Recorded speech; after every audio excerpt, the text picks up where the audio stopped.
And welcome to Comic Book Spectrum for April 14th, 2022. We're going to have some reviews and news and views all about comics. So please check back in 1 minute. You got time to get a little beverage, and then the fun is going to begin. We will see you then.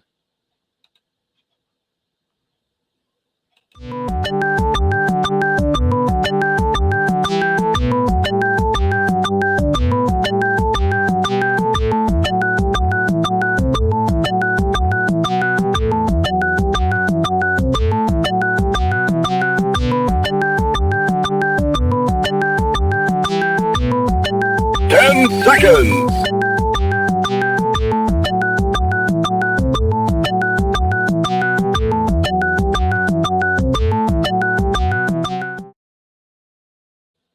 Now comes the part where we throw our heads back and laugh. Ready?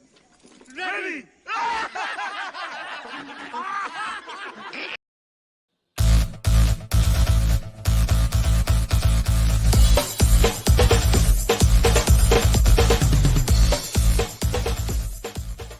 How dare you!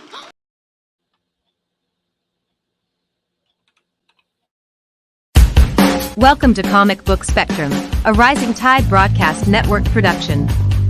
Get ready to explore the world of comics, past, present, and future, with our panelists Eric Hawkins, Brian Rodman, and Clyde Hall. And now here's your host, Brian K. Morris. And good evening, comic fans. How the heck are you? Welcome to Comic Book Spectrum, where we're going to be talking about comics for a little bit of the evening, but please stick around. We're going to have some fun here, and we'll be taking your comments as well. But first of all, I don't do this alone. I'm going to bring in the rest of the team here and unmute everybody, and here we go. Welcome to Comic Spectrum, one and all. Clyde Hall, zombie player Eric, and Joe D. McFee. Glad to see you, Jen. How the heck are you? Peachy. That's cool. I'm surviving. That's the kind of unbridled enthusiasm I expect from you guys. Way to go. I feel the energy. I feel the energy. Either that or I'm sitting on a live wire or something. But anyway, we're going to review some comics tonight. We're going to have some fun. We're going to talk about things. But first of all, let's go around the room and introduce ourselves. Let's start with Joe, then Eric, then Clyde Hall. Take it away, Joe D. McFee. Oh, hi, I'm just me. I'm just up here sketching, as you can see.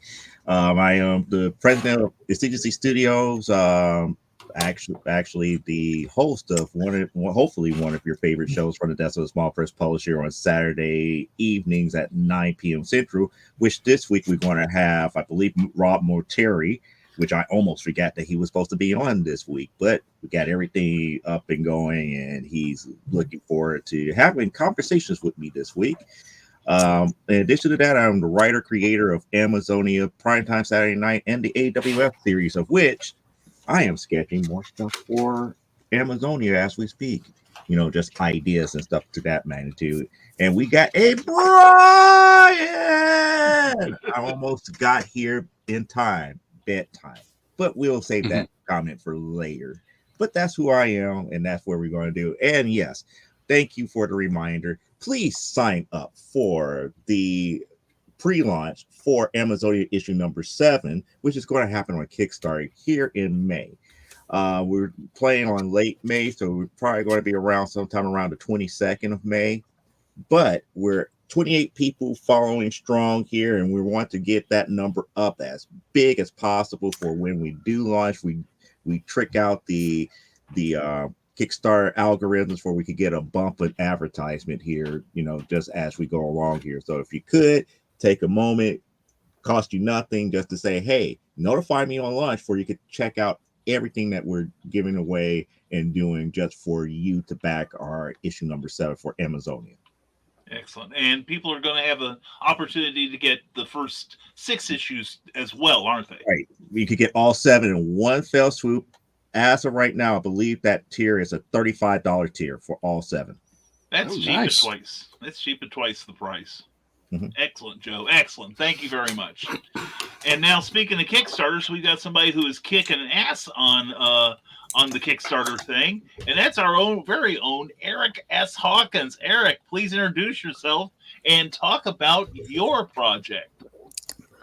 I'm Eric S. Hawkins, and I'm the creator of the Zombieful World of Oz, which fourth issue launched on Friday. We funded in 17 minutes on Kickstarter. Yay! Hit 100 backers yesterday and hit $5,000 yesterday. And with the $100 mark, I released a exclusive Virgin cover, which sold out nearly instantly. So, I mean, we're doing pretty good. No backers today, but today's the first day without any backers so far. So if you're interested in taking a look at it, the link's in the chat.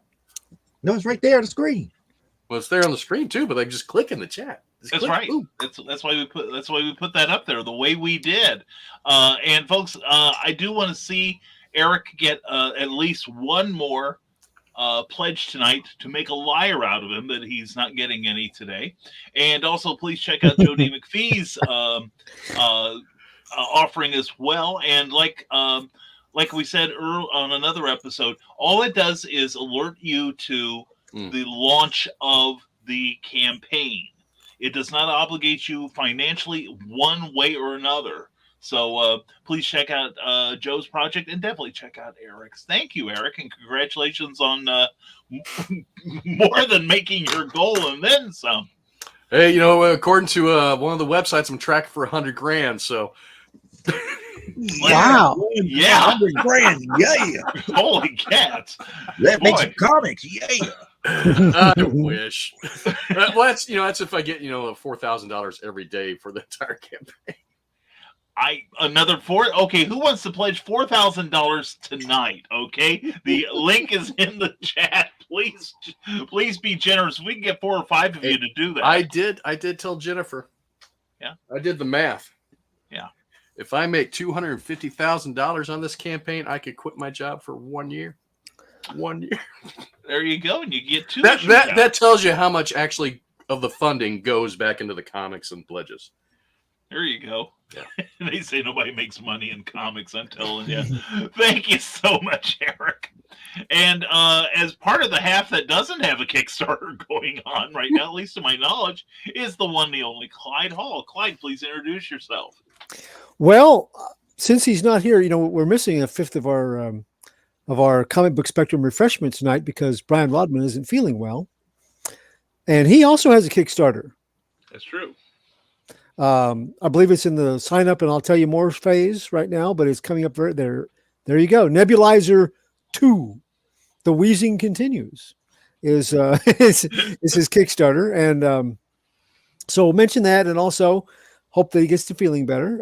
But I'm Clyde Hall. I don't have a Kickstarter. I use my Kickstarter portion of my segment to promote my friends. So, but that's because I am cool by osmosis of being around all the Kickstarter magnificence here.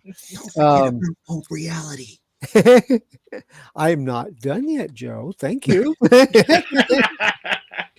Actually, I got published in something else this week. The reason I was gone last week was because The Lake, literary magazine of Wren Lake College, put in a poem that I submitted in. This has been in the works since 2019. Normally they put one out every year and they've had to hold off and make an extra big edition because of the pandemic. So I got to go to an acceptance dinner and do a reading from it last Thursday. So that's why I was not here. But so if you're out and around Jefferson County, pick up a copy of The Lake.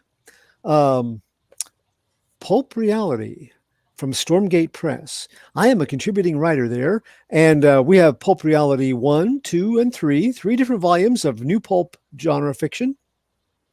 I created B-Man, who is a character. He has a story in each of those 3, and he will have a story coming up in the 4th edition of Pulp Reality. They are available by going to www.stormgatepress.com or by looking up Pulp Reality 1, 2, or 3 on Amazon. You can get them that way also.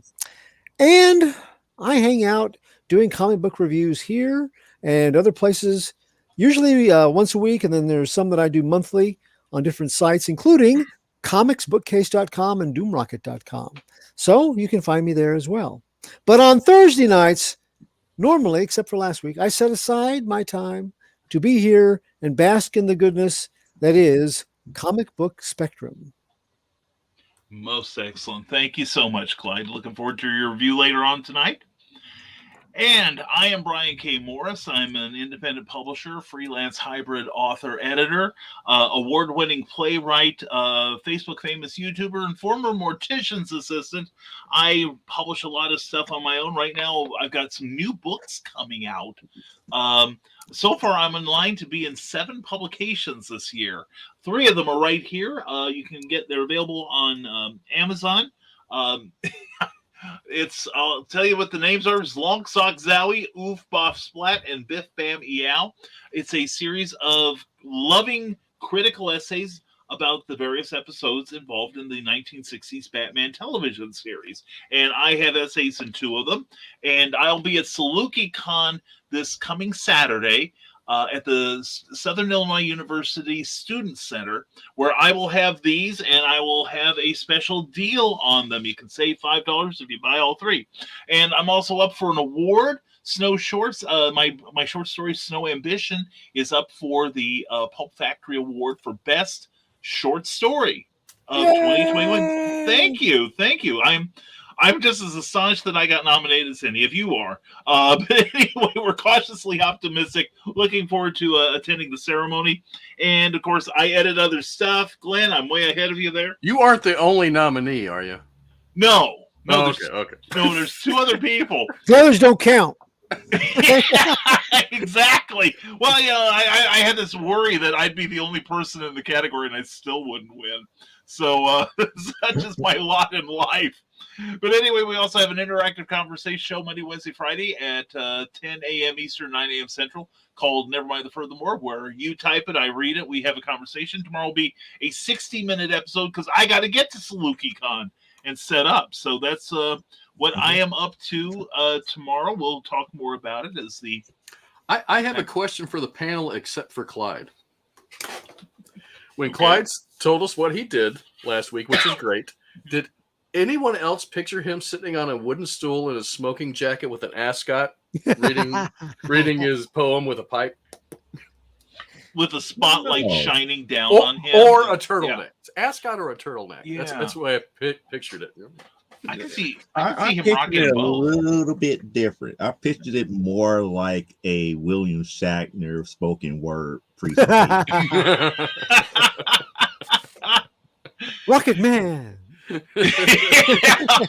Exactly. And I was thinking it'd be looking more like a Beatles concert.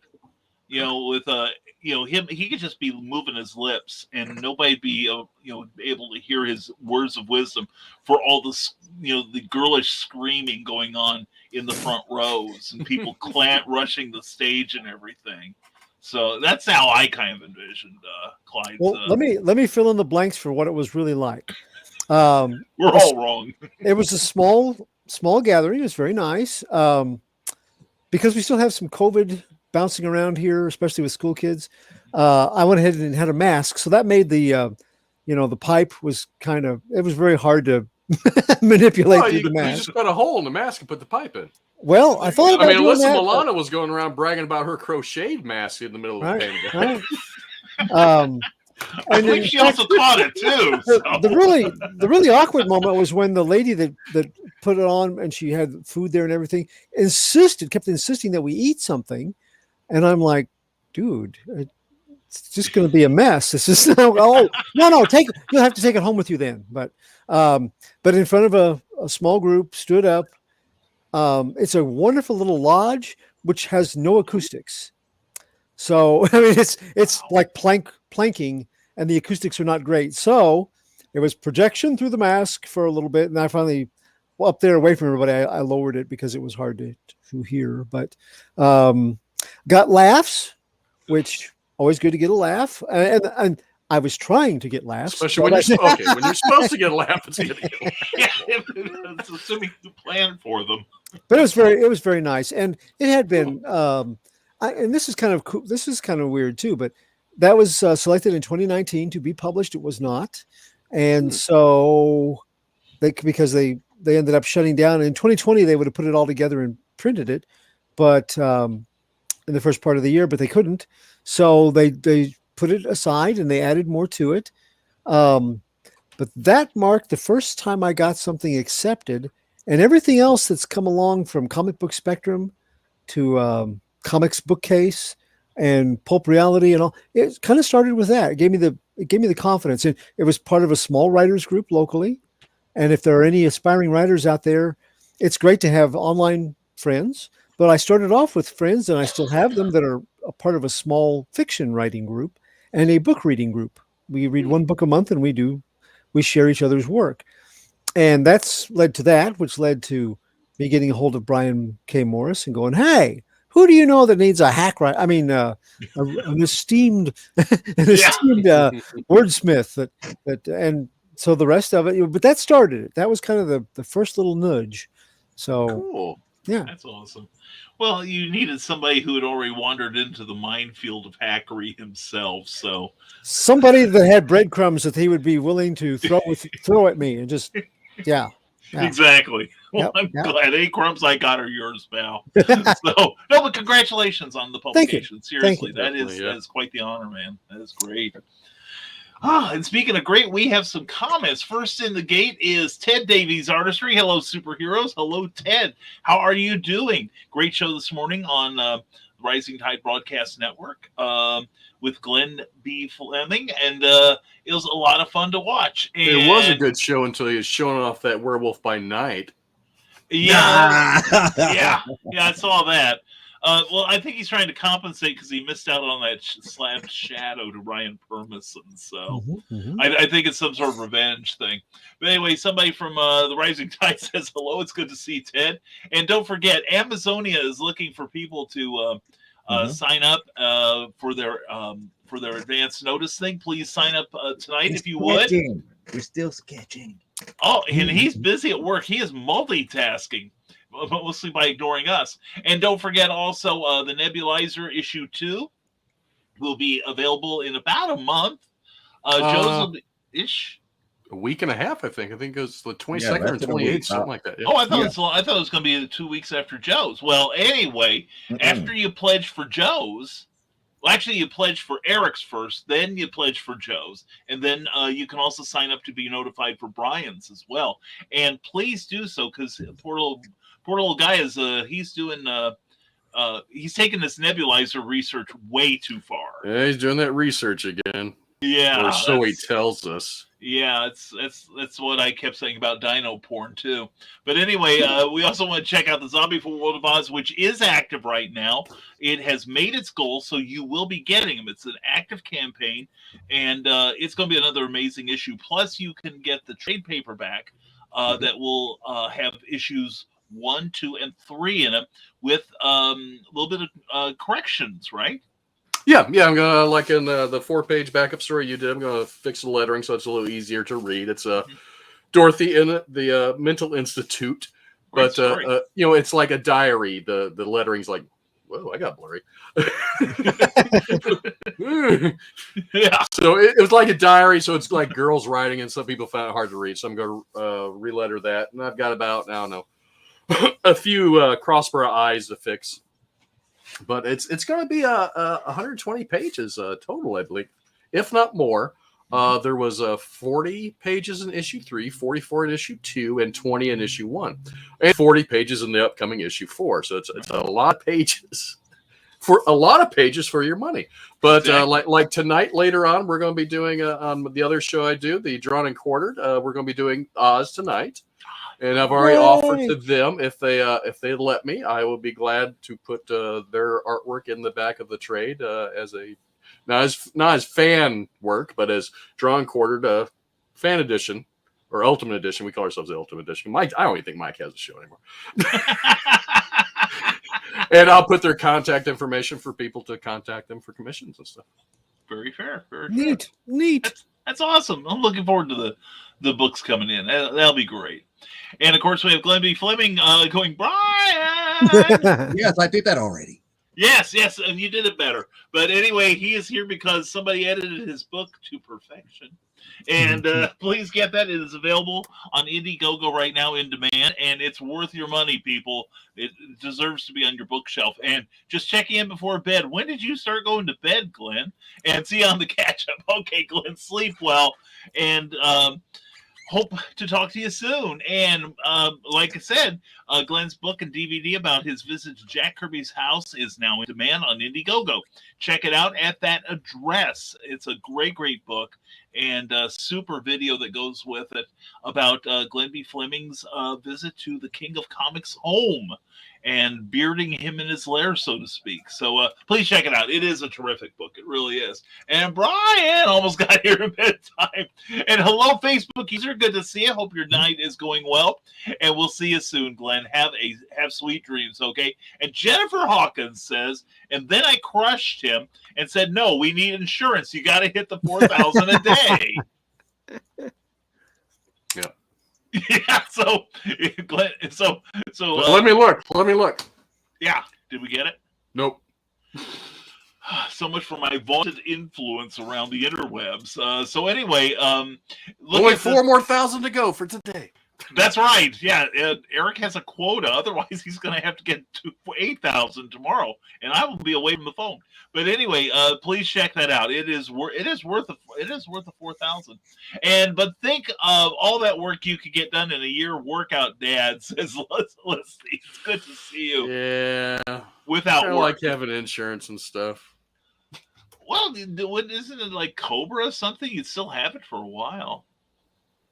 Have you ever paid for Cobra? Hell no. Okay. Do you really want insurance underwritten by? That's the reason why he doesn't know. That's right. Do you really want insurance underwritten by the foes of G.I. Joe? I mean, really? Yeah, exactly. See?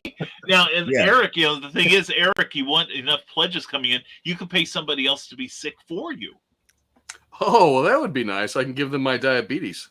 There we go. See, volunteers are lining up even as we speak. So anyway, that'll be the special $5,000 level where Eric will give you his diabetes and you can manage it for him. Anyway, You Carl can Wisman enjoy says, all the sweets you want. exactly. Carl Wisman says, help, I am trapped in a Mexican restaurant with Donna and her friends. Oh my God, you poor man.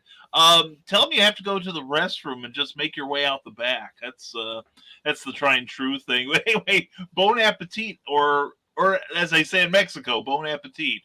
Anyway, Cameron, I know you'll get one day, guys. You'll just laugh. There's more like this. Anyway, Cameron Christopher Payne is here. What's up? I've just been waiting for you, Cameron. We're glad you're here. Hope your night is going well. And Ryan Permisson, what's up, CBS crew? How are you? We are dandy, Ryan.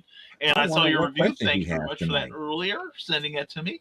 And Ryan, and definitely you want to check out the trade paperback on the Zombie World of Oz, brother. I'm telling you, it's the stuff.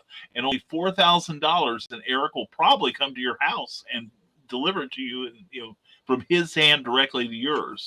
Well, the hardback, if you get the hardback, it gets a drawing inside. Did you hear that? Did you hear that? Ryan, your time is now. Plus, he said he hasn't gotten a pledge all day long. Now's your chance to get Eric's eternal gratitude, or at least tomorrow.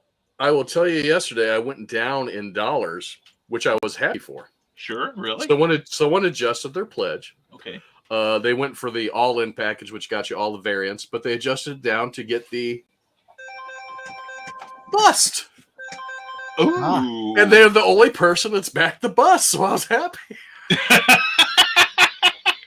How long do those take to produce now? It's about 5-6 hours to print. There you go. And Eric will stare at the thing constantly, I'm sure, right? Yeah, of course. Why wouldn't I? See, now, Ryan, I'm just telling you, you could get the bust, you could get a drawing inside your hardcover book.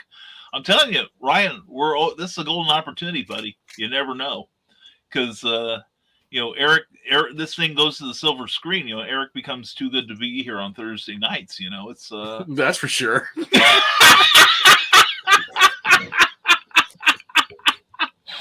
One thing I've always appreciated about Eric is his brutal honesty. Eric, now tell me that when you make those little figurines that you don't like lock in some sort of an entity like we've seen on television this week, right? You don't trap. Oh yeah, anything. I trap evil deities inside each one of them. Ooh. Well, there you go. That's worth a stretch goal just in itself. You can get the unadorned or the possessed. That'd be great. Yeah. This is sounding better all the time. That will be at the possess will be at the 6,000. I can't wait to see how people will get the entities out of those. That's true. That's true. It could be hours of fun. Yeah. You know, well, anyway, Lissy says, haha, I get my comics delivered. I still have to pay shipping, though. Dad should give me a free Tin Man bus for that. There you go. What's this idea of free? Yeah, it's like she's related to him somehow. No, Eric has got his cast-offs there. He probably would let you have. Well, yeah, actually, I only did. I was going. Well, I'm only offering 10 of these. I'm going to print all 10 of them up before the campaign starts. Right. Luckily, I only printed 2 so far. The final design, which this one I just showed earlier. Okay, so this is it printed. And it hasn't been sanded or anything. So there's some rough spots on the back. This one I was just playing around with. I went outside and primed it in black. Yeah. And then I dry brushed it with a copper. Yeah. So it's kind of got a bronze look to it now. It does. That's really sweet. I like it. Yeah. So I got a bunch more to paint. Nobody's buying them, so I'm just going to print them all up and paint them.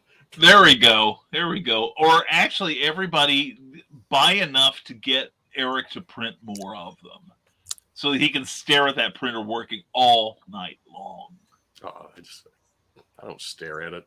Malarkey. I usually go to sleep while it's printing. Malarkey. So I watch this figure never prints. Exactly. Yeah. Yeah. Well, and he could always, just put I know you could put a camera on that thing and do a live broadcast to YouTube or something. Well, I could do that. I've seen people do the time lapse. Time lapse, yeah. Yeah. And good grief, when you actually do sit there and watch it, you're like, oh my God, it's so slow. Yeah. Yeah.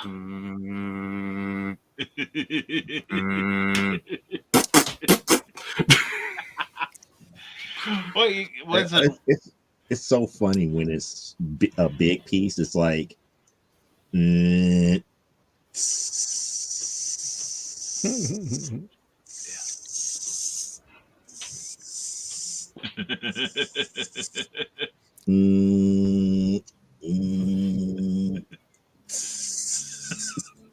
it's just weird that it raises itself back up to reposition itself back down to do the next layer. Yeah.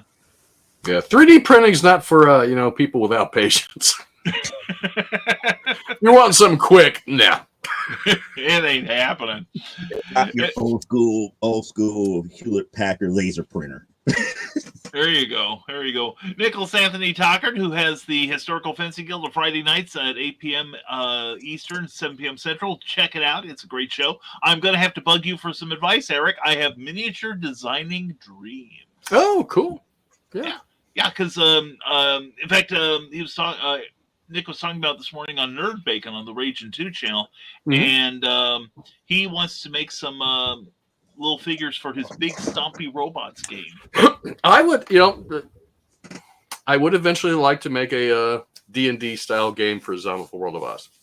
So I would like to eventually get into miniatures and stuff. But that's a ways out because it takes a lot of time too. Everything takes a lot of time when you're just one man.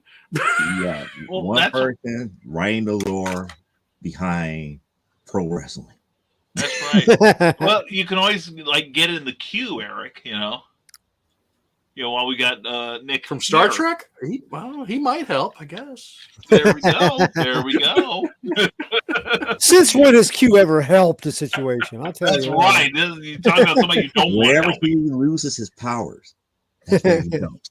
That's true. That was a good episode, but that was good. That was. And do the time lapse for your Patreon, Dad, says Lissy. Yeah. My 2 patrons, Alyssa and Brian. President accounted for. Brian and I just basically trade patrons.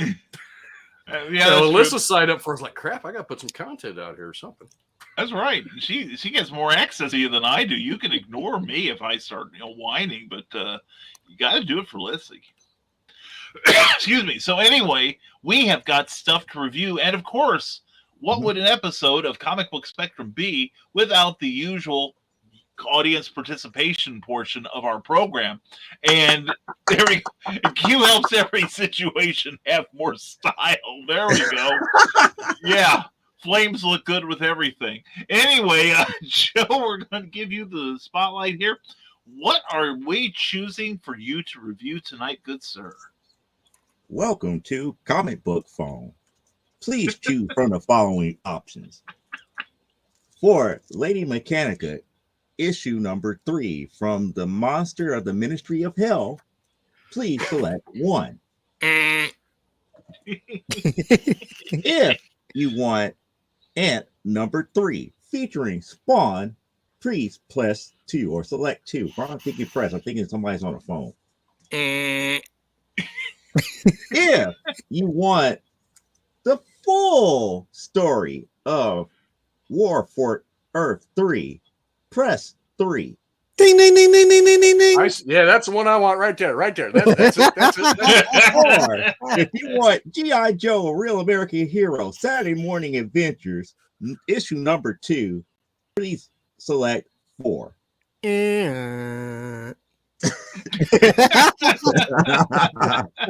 Please select now. The votes will be tabulated. Your call is very important to us, and other pieces of malarkey. Anyway, see, Jennifer Hawkins says Eric does not do stuff for us. He is a paid artist, and we can't afford him. I often say, "Hey, can you draw this?" I'm like, "What are you gonna pay me?"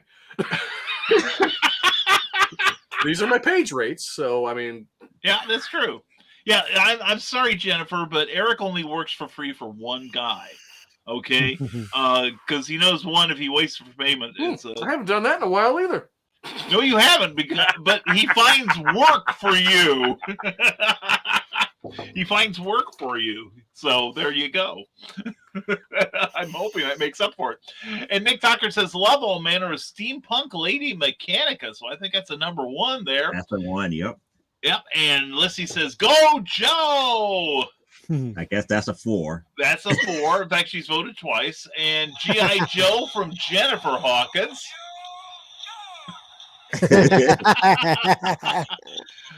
I think the prosecution is leading the witness, and and holy cow, Silver Ogre, good to see you, my friend. My goggles are twitching. Did somebody on this channel say steampunk? Yes, they did, my friend. Yes, the Zombie for World of Oz is steampunk. We'll be reviewing that book when it comes out, probably. So anyway, so we have another vote for Lady Mechanica, and Ted Davies Artistry wants that G.I. Joe. And Lissy says, I'm paying for Patreon, so draw stuff for me. I'm paying. Draw, clown, draw. Right. Art Monkey, get to work. Anyway, and Jennifer Hawkins says, well, you can come pick up his dirty clothes then. And Cindy Cap, so good to see you, Cindy. I'm sorry we haven't been able to keep the morning show going till you can come on. Go to CKOEPP.com. Check out her amazing work, including the Animal Eye comic book, from whose mug I am currently drinking. So anyway, and red and blue lasers, Cindy Cap. That's G.I. Joe. That's G.I. Joe, yeah. And hey, to you, Is Silver. that her vote? That's the question I have. I would say that is. And Nick Tucker says, knowing is half the battle. The rest is 25% red laser and 25% blue laser. Who says this isn't the learning place? I tell you. So anyway, if you have not voted yet, please, please, please give us your vote. And Silver Ogre says hello to Nick and Cindy. And Nora says G.I. Joe, says Jennifer Hawkins. She's now polling the people in the street now. The man That'd be my oldest granddaughter. Ah, okay. Now, how old is your oldest granddaughter? 9. Okay. All right. I wasn't trying to trap you or anything.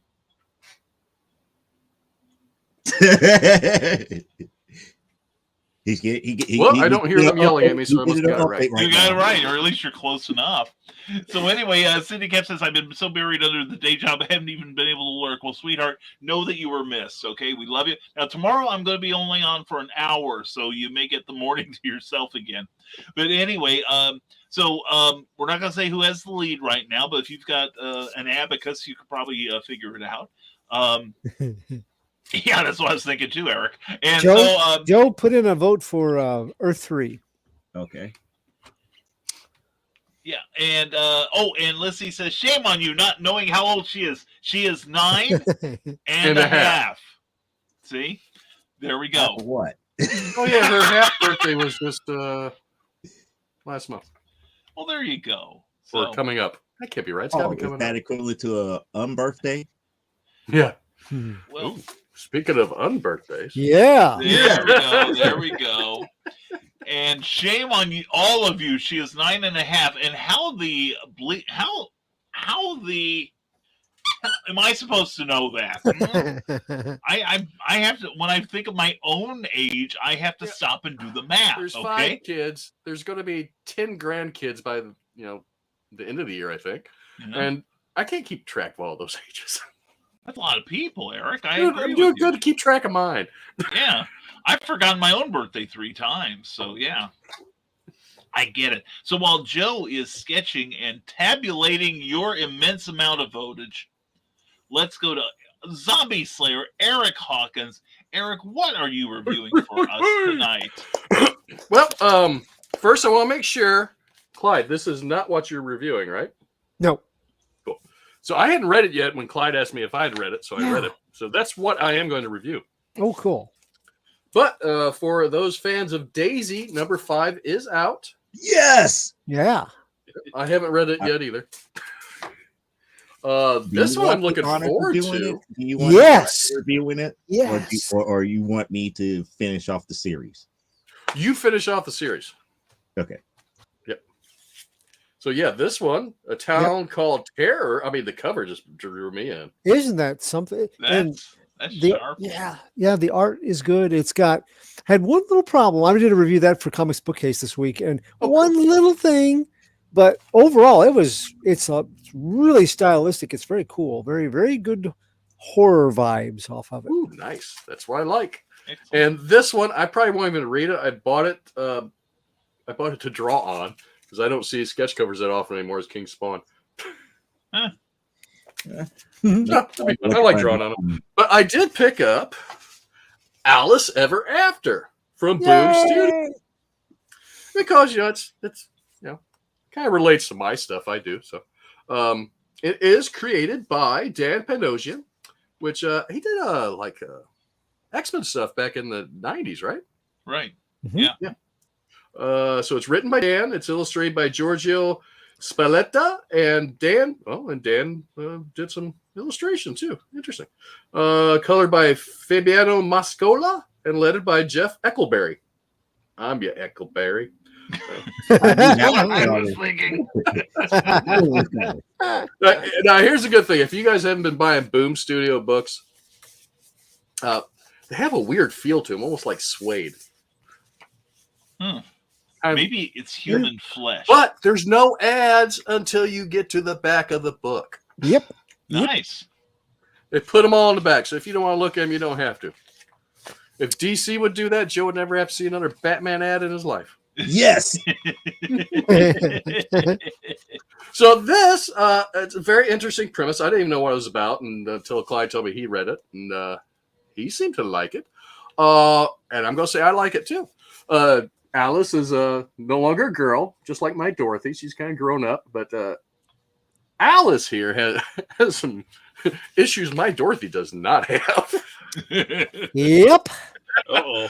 But I tell you, the art in this is fantastic. I love how the artist puts in the backgrounds and actually puts very little detail in any of them, but they're there.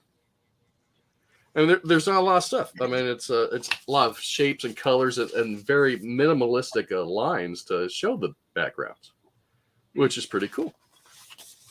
I'm going to have to incorporate that because I admire stuff that I am not good at from other artists. So yeah. So this it did confuse me a bit because I really don't know what's going on, but I don't know what's going on in a good way. Alice, she's grown up. She seems to be a little bit of a pickpocket, but she's doing that to give to her, I'm going to say, handler from the sanitarium, or when she was at the sanitarium, who seems like another character from Wonderland because he talks about being late. But he needs these things to sell to pay off his debts.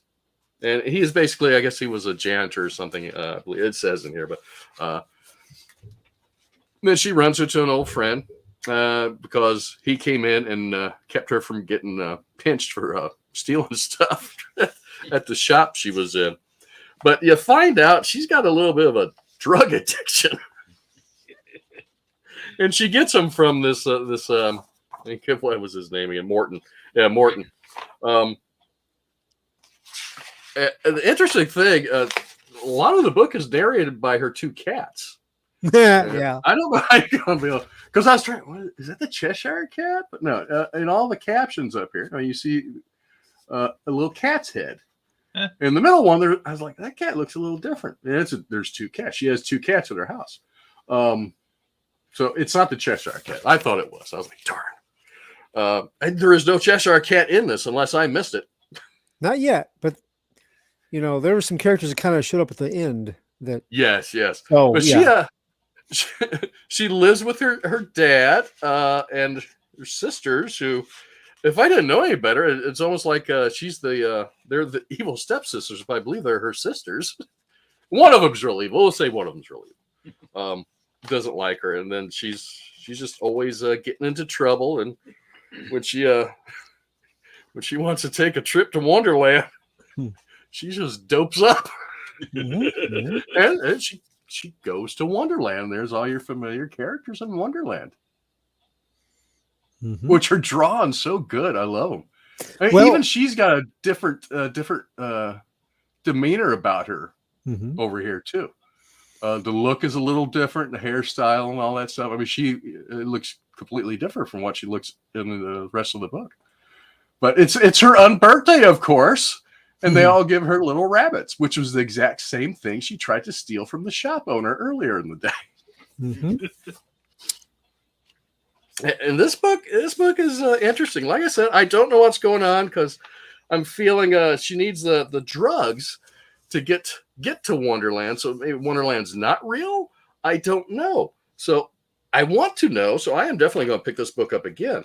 But she needs some more drugs. So she's going back to the this sanitarium and finds Morton. Morton's meeting with some of the people he owes money. But one of her sisters follows her, and they're going to have her committed again. But instead, she thinks she's found a way to get some more drugs on her own. And this is my favorite panel of the entire book. And it's stupid. It's stupid. But she has an idea. And a candle light goes off. Yeah. Nice. Yep. I was like, that's so clever. I mean, it's simple, but it was clever. Yeah. So she's I won't spoil it for anyone, but yeah, she's going to find a way back to get some more drugs. And this is it's a really interesting book. The dialogue's great in it. The writing is much better than I do. I was like, dang. Well, of course, it's Dan Panosian, so yeah, it should be. Better be. But but he doesn't have good editing like you do. No, of course not. But yeah, you'll find a lot of familiar characters in here that will ring the little bell in your memory. It's a very good book. I like it. And I've found Boom Studios is one of those publishers I've found in the past 2 years. I really like stuff they put out. And I'm going to give this a 9 out of 10. Yeah. Nice. Eric? Yep. Did you I don't think it's just me. There is a big difference in you were talking about the appearance of Alice and everything when she's taking her trip. did the art style itself change? Is that where Panosian, maybe he's did that? That's what I was thinking too when I read that he did the artwork. I think that might be where it changed. Okay. I think he might do the Wonderland drug-induced scenes. Yeah. It's different enough. It reminded me of like the black and white to color. Yeah. Because I mean, Wizard of Oz, so it's more colorful a little bit, but most books nowadays do have a muted color to them anyway. Mhm. But backgrounds, there's definitely a brighter green. Mhm. The characters are more detailed, so yeah, this is a different artist doing it. Yeah. Nice. Yeah. Yeah, It reminded me of the take that you have. A different route. There's no zombies there so far yet. But, yeah, there could be. But I was impressed for I think a lot of the same reasons you were. It's a really good handling of a continuation of the story with a more adult. And it's not like it's kind of seedy, but I mean it's not like raunchy or anything like that. But it's just a much more mature story. In fact, I thought it was going to go raunchy at 1st with that Morton character. Yeah. I thought, oh man, he's been abusing her or something. No, he's just a drug dealer. That's Yeah. Yep. Which sure, it's not great, but it's not raunchy. Right. Even the colors were great in it too. I mean, it's a very good book. I do highly recommend it. Nice. Now, is this an ongoing series or a limited series? As far as I know, Boom Studio. So who knows? Point taken. I mean, it does. Oh, I did not see that. Darn it! There's a variant cover by Scott Campbell.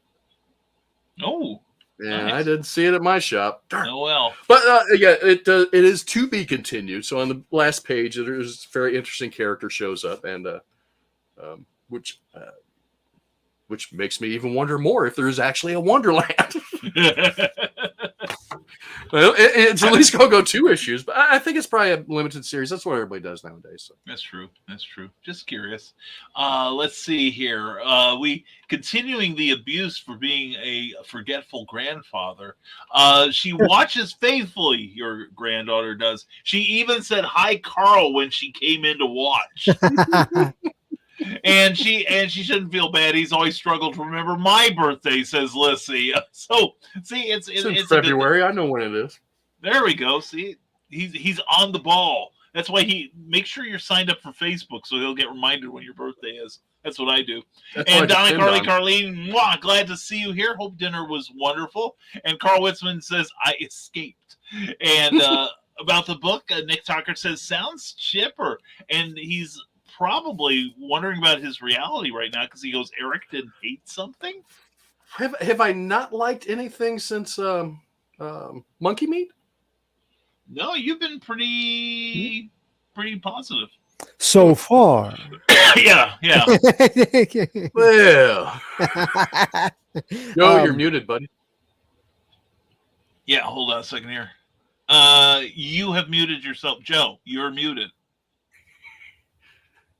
Happens to me. No, there was a reason why I was muted, but I'm going to say in general, over the last couple of weeks, he's been 8s and 9s, but he has given a couple of 6s and 7s early on. So he's been on it. He's been on that kind of like that even kill since Monkey Meat.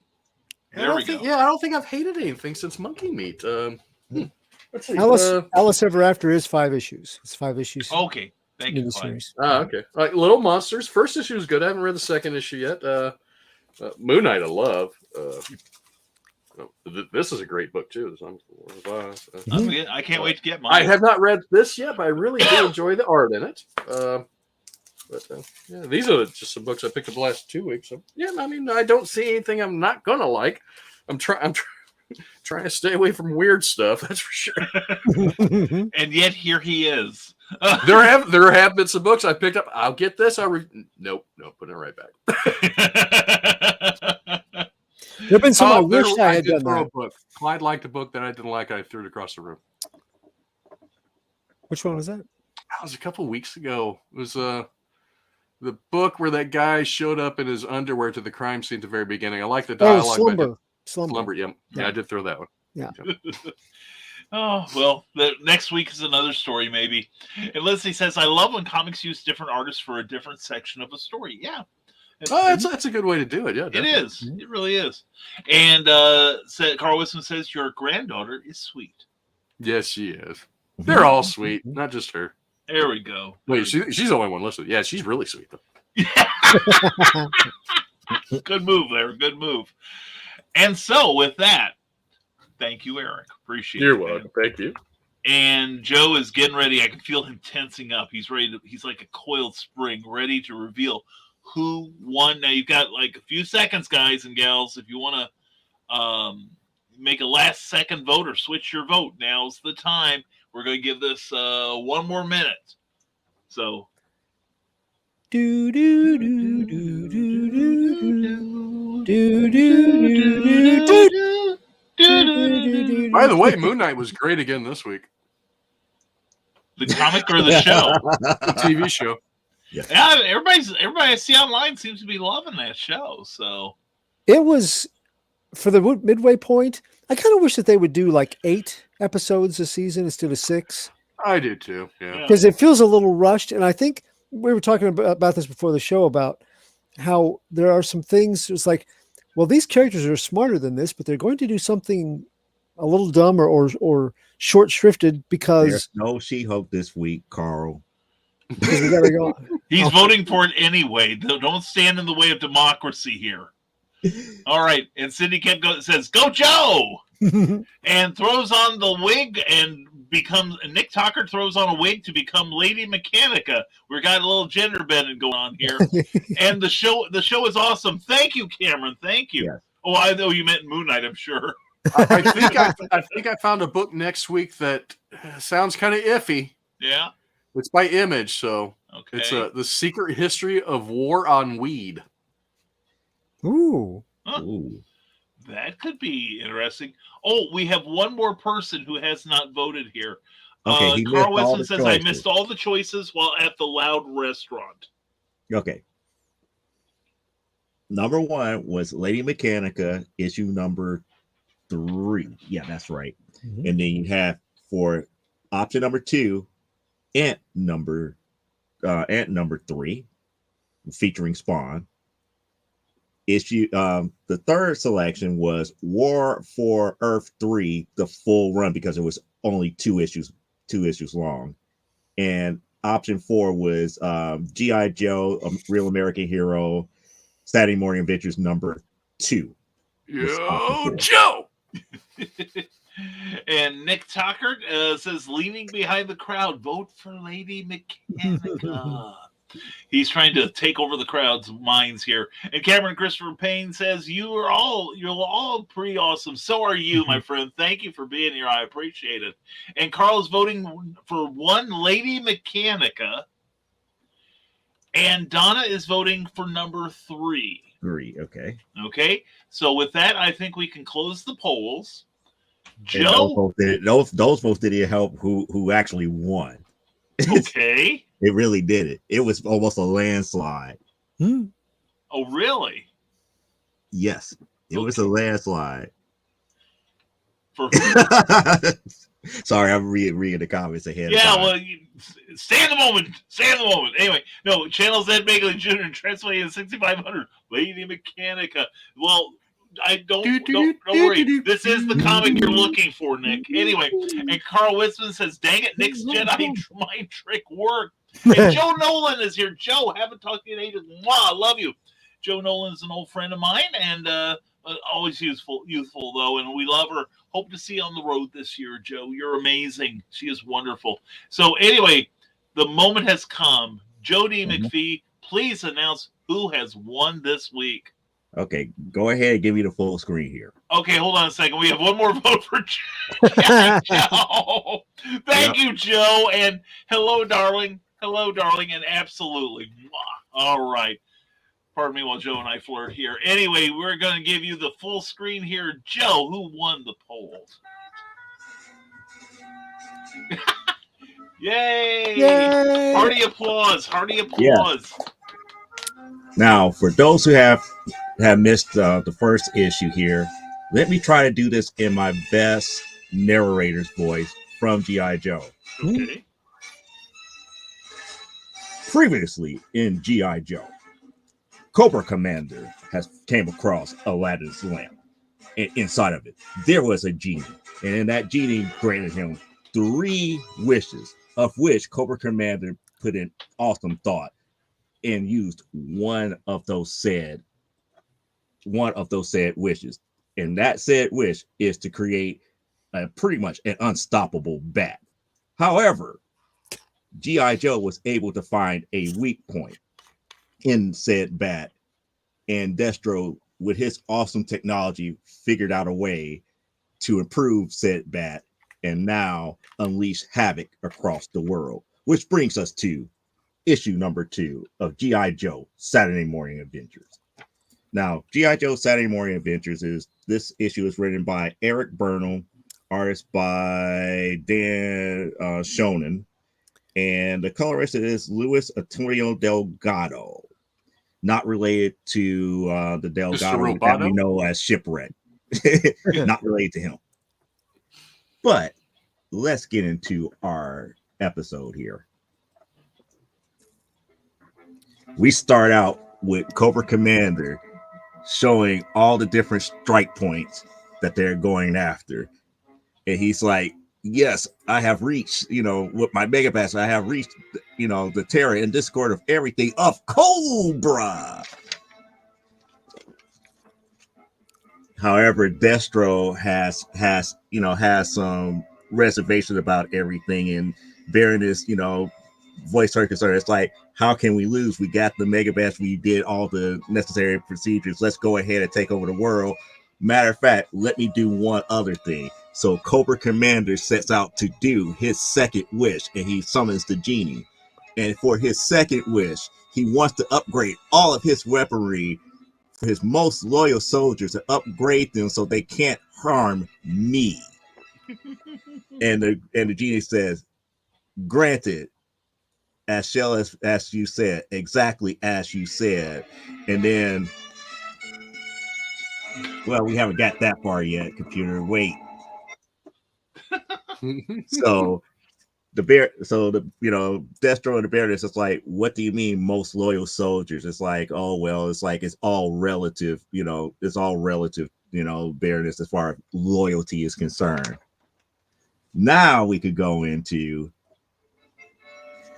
which leads to the battles that are at hand. In Paris, France, we have Wild Bill staving off one of the Mega Bats here, and we got Lady J and Flint, in tow here, and they're going after what they thought was the weak point, which is the kneecap here. So they fired at the kneecap, and guess what? It is reinforced. It's like, I don't believe this. It did almost nothing. Of course it did, because they learned their lesson for the last time. It's like, not nothing, Joes. It's like, it was a taste of things to come. Your defeat. And here comes the Crimson Twins in the Trouble Bubbles. Now here in Washington, D.C., they're going after the same thing. We have Alpine and Bazooka in one of the tanks here, and they're going after the Mega Bat, and the same result here. They get turned over and turned to the side. And here comes Major Blood with his soldiers. They're seeing, Bazooka and Alpine running. Meanwhile, here comes Scarlet setting sights on one of the Mega Bats, and they're trying to pinpoint another joint that they could use as a weak point here, and they're trying to figure out what's the best thing since the first one did not work here. So now, with that being said, we go over here to Tokyo, Japan. Same thing here. Now we got Shipwreck and Quick Kick. What I think appears to be on one of the naval ships here. They didn't use the USS Flag. I wish they would have used the USS Flag and everything. And then we have Sartan leading his forces against the Joes and whatnot. And then all of a sudden, out of nowhere, they got a direct strike where Shipwreck was at, and blows up the turret and everything. And you got Quick Kick, looking at it, like, what's going on? It's Shipwreck. It's like, Shipwreck. Oh no, he's dead.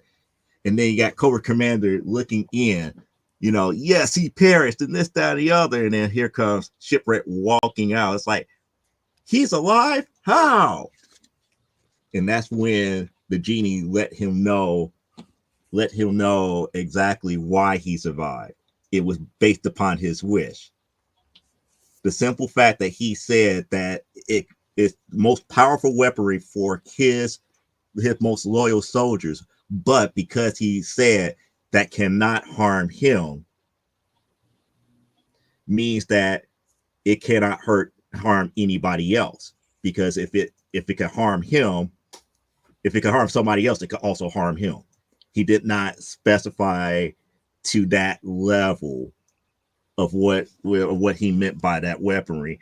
And that's when he gets upset about the whole fact of the matter. It's like, I was hoodwinked on that one. And then, he just, Destro's like, yep, you just confirmed about your idiocy and all of this. It's like, and then Baroness takes some gratification on it. It's like, yep, that is just so underhanded deviantness. I like it type stuff. So this is where Shipwreck finds a way to get to one of those sharks and gets airborne to take on Zartan and the dreadnoughts up in the air, and pretty much he turns the tide against them and finds a way to harm one of the Megabats and everything. It's like, and he hits it in such a way where the Megabat is malfunctioning, and they couldn't figure out why is it malfunctioning and everything. However, Destro is trying to figure this thing out. It's like, and Cobra Commander's like, oh, well, it doesn't matter. We go and retreat anyway in about 3 minutes, 15 seconds anyway. And he was like, and they were up here like, wait a second. In DC, they're up here, looking at all of this. They fire and they figure out a way to harm the Megabats at least to get them to malfunction and whatnot. And then Duke gets captured and gets into the grasp of one of the Megabats, and they're up here. It's like, oh no, he's a goner. He's going to get crushed to death. And this, that, and the other. So back in Paris, France, you got Wild Bill with all the helicopters and everything. And there's Lady J and Flint, pretty much getting pinned down. And then here comes the command. Everybody retreat. And that's when the Crimson Twins was like, what do you mean a retreat? They're up here. It's like, what do you mean a retreat? It's like, he's up here. It's like, it's more of a strategic retreat. It was never about, the whole battles in those three fronts to take over those cities. It was all a ruse to take the world's gold. So now with him controlling most of the world's gold, he has more control over the world at this point. And now that gets into our next issue for Saturday Morning Adventures. Now, the key thing that everybody is waiting for, and I got a good laugh out of this. Here it is, our PSA for the issue. We got this little bitty kid. He's up here. It's like, yeah, they didn't see me take this comic book. Serves them right. They shouldn't be so expensive. Bump. Oof. Snake Eyes, you're my favorite G.I. Joe. But why are you staring at me like that? I didn't do anything wrong. Okay, I'm sorry. I shouldn't have taken that comic. Stealing is wrong. You're right, Snake Eyes. If it's worth having, it's worth getting it the right way. I'm going to go and return the comic book and apologize. Now I know better. Thanks. And knowing is half the battle. G.I. Joe. And that is today's G.I. Joe Saturday Morning Adventures issue number 2. Hope that you enjoyed it here. However, I do have one question for you guys. Yes. How did Snake Eyes tell him all of that? He just stared at him. He can't talk. Well, you didn't see the next page where Snake Eyes slit the kid's throat. No, I couldn't see it over the cover for the next issue of what happens at the Terrordrome. There you go. Use a Arashikage mind meld. He stabbed the kid in Morse code. So anyway, what number do you give this one? This one, because it makes me laugh, I give it an 8 out of 10. To me, this stuff is hilarious to me. It's funny. It's like going back and watching the old Sunbow cartoons now. Mm-hmm. So I can't really take it as serious as the old Marvel Comics G.I. Joe, but yet it gives me that nice little unbelievable G.I. Joe story that you're so used to watching as a kid in a cartoon format. And like I said, the key nice thing that always ties it up is each issue ends with the PSA. That's that funny. PSA got me going because it was Snake Eyes. And it's like, why are you looking at me like that? And the kid just keeps talking and talking and talking. It's like, but Snake Eyes can't say nothing. He could have just kept walking. Yeah. Shut up, Snake Eyes. Shut up. Get out of my head. Oh my god. It's a that's shame awesome. they lost the license because this is probably the best G.I. Joe book they've done.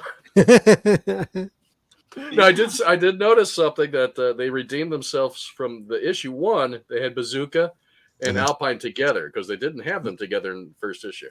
Exactly. Somebody probably brought it to their attention and they got very nasty letters because of that. I was going to pick up a G.I. Joe book this week and review it, but my shop did not get it. The anniversary of issue 21. Oh, yeah. It's going to be an easy one to do. Done.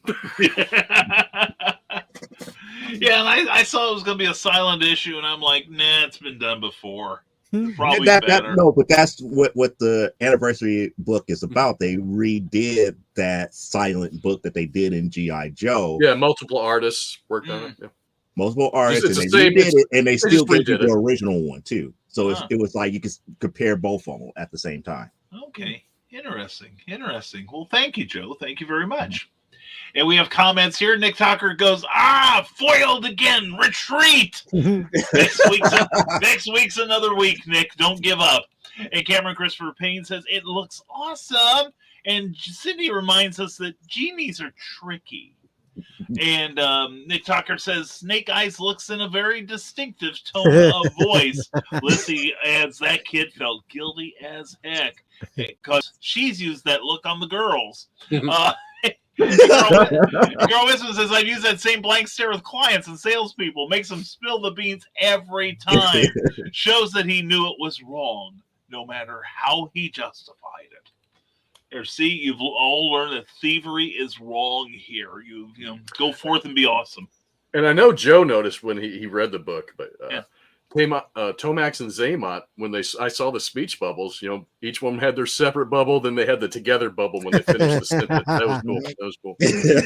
Nicely done. Oh, so again, thank you very much, Joe. Yes. Appreciate it. And I think I'll take it before we give it up to the moment we've all been waiting for, and that, of course, is Clyde. The gold So, standard of Clyde better be reviewing something good and not by anyone I don't like. Yeah. No pressure. Get used to disappointment, my friend. But actually, this is kind of cool for the books that have been reviewed so far. This kind of fits in with a childhood passion or kind of story. Right. So we kind of have a theme going right now. Don't blow yeah, it. Brian, Don't blow it, Brian.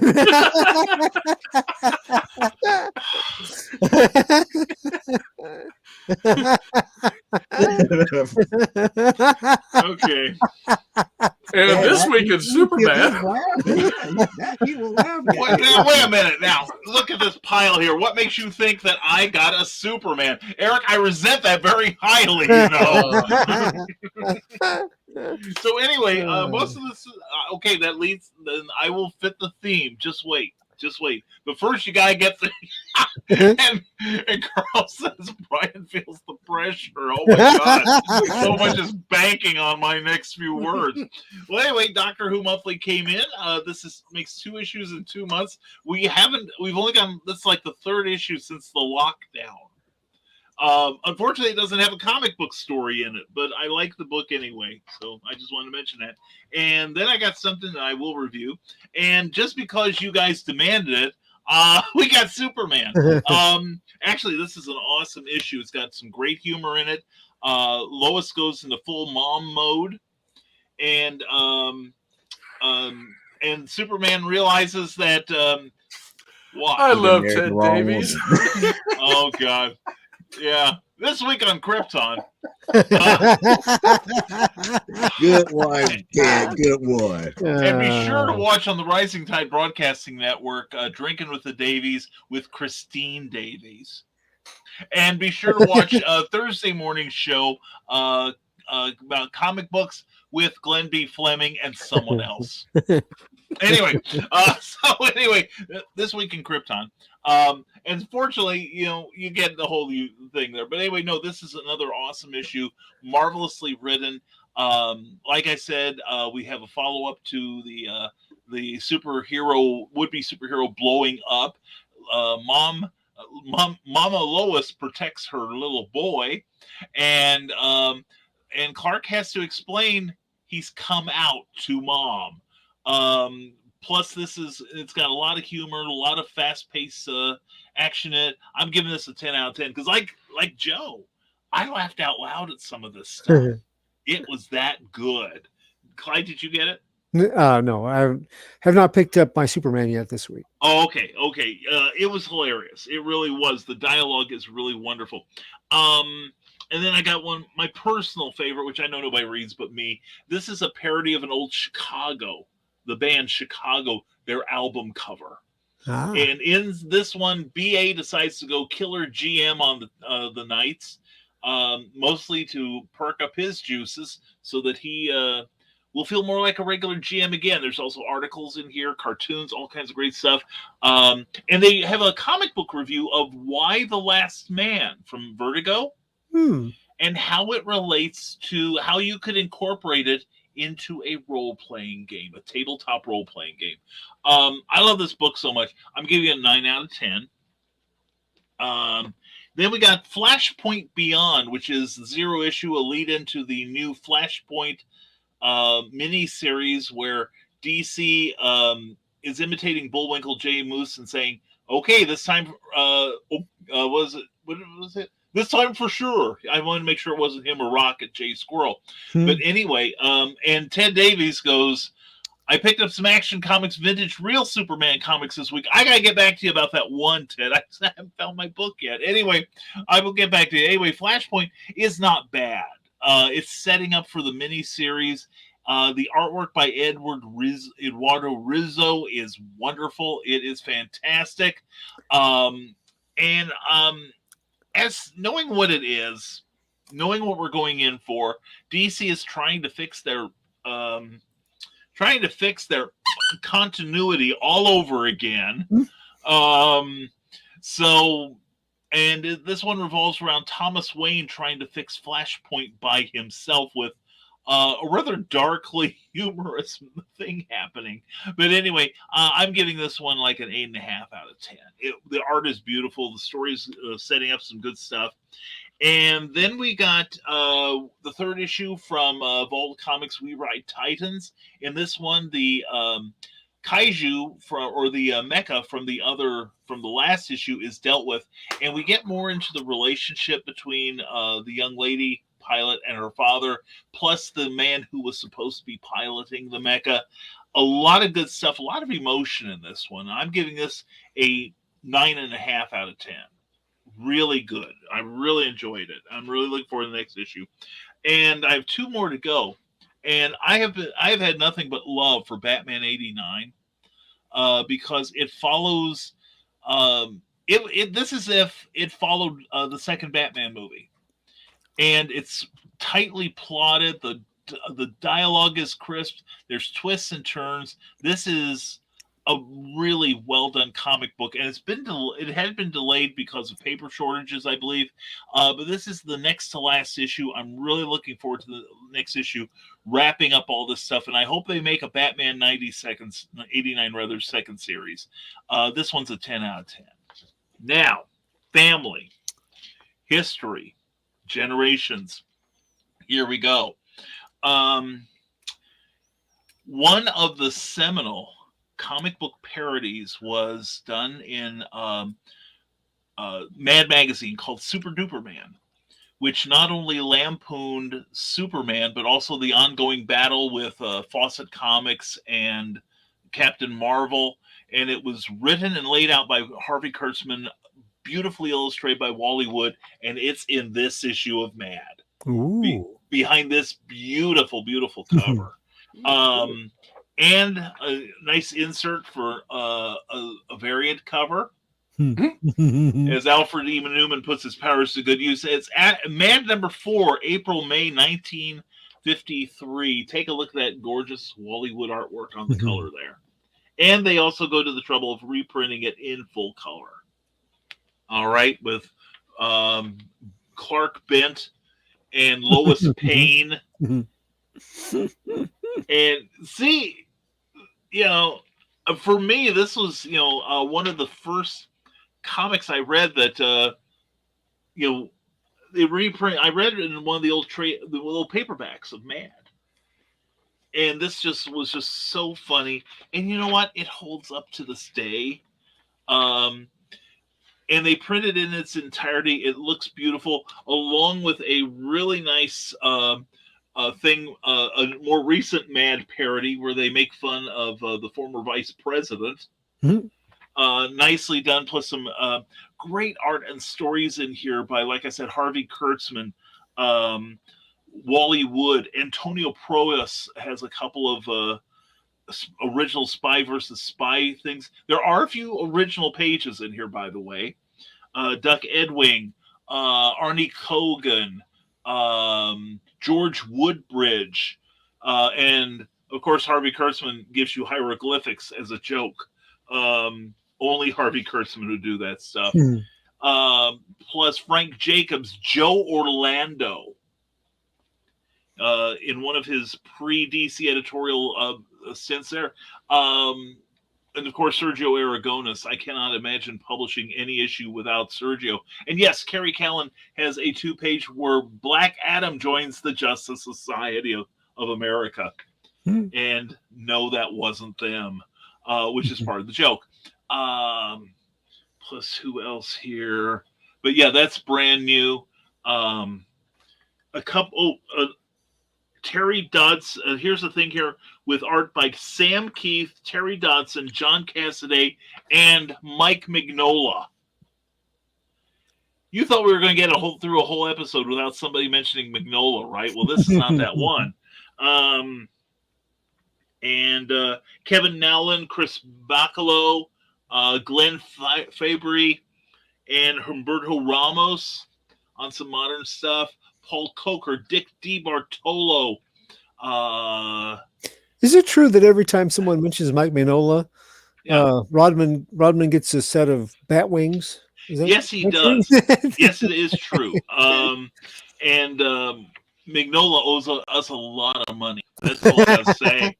And of course, they still have the fold out. The only part in here that really doesn't work, and of course, Al Jaffe. The only part in here that really doesn't work as well as the others is the revamped version of Dave Berg's A Lighter Side Of, where they take the Dave Berg artwork and update it for more contemporary jokes. They just fall a little flat this time. But there is just, this magazine is $5.99 cheap, and it says so right there. It's the 25th issue of Mad.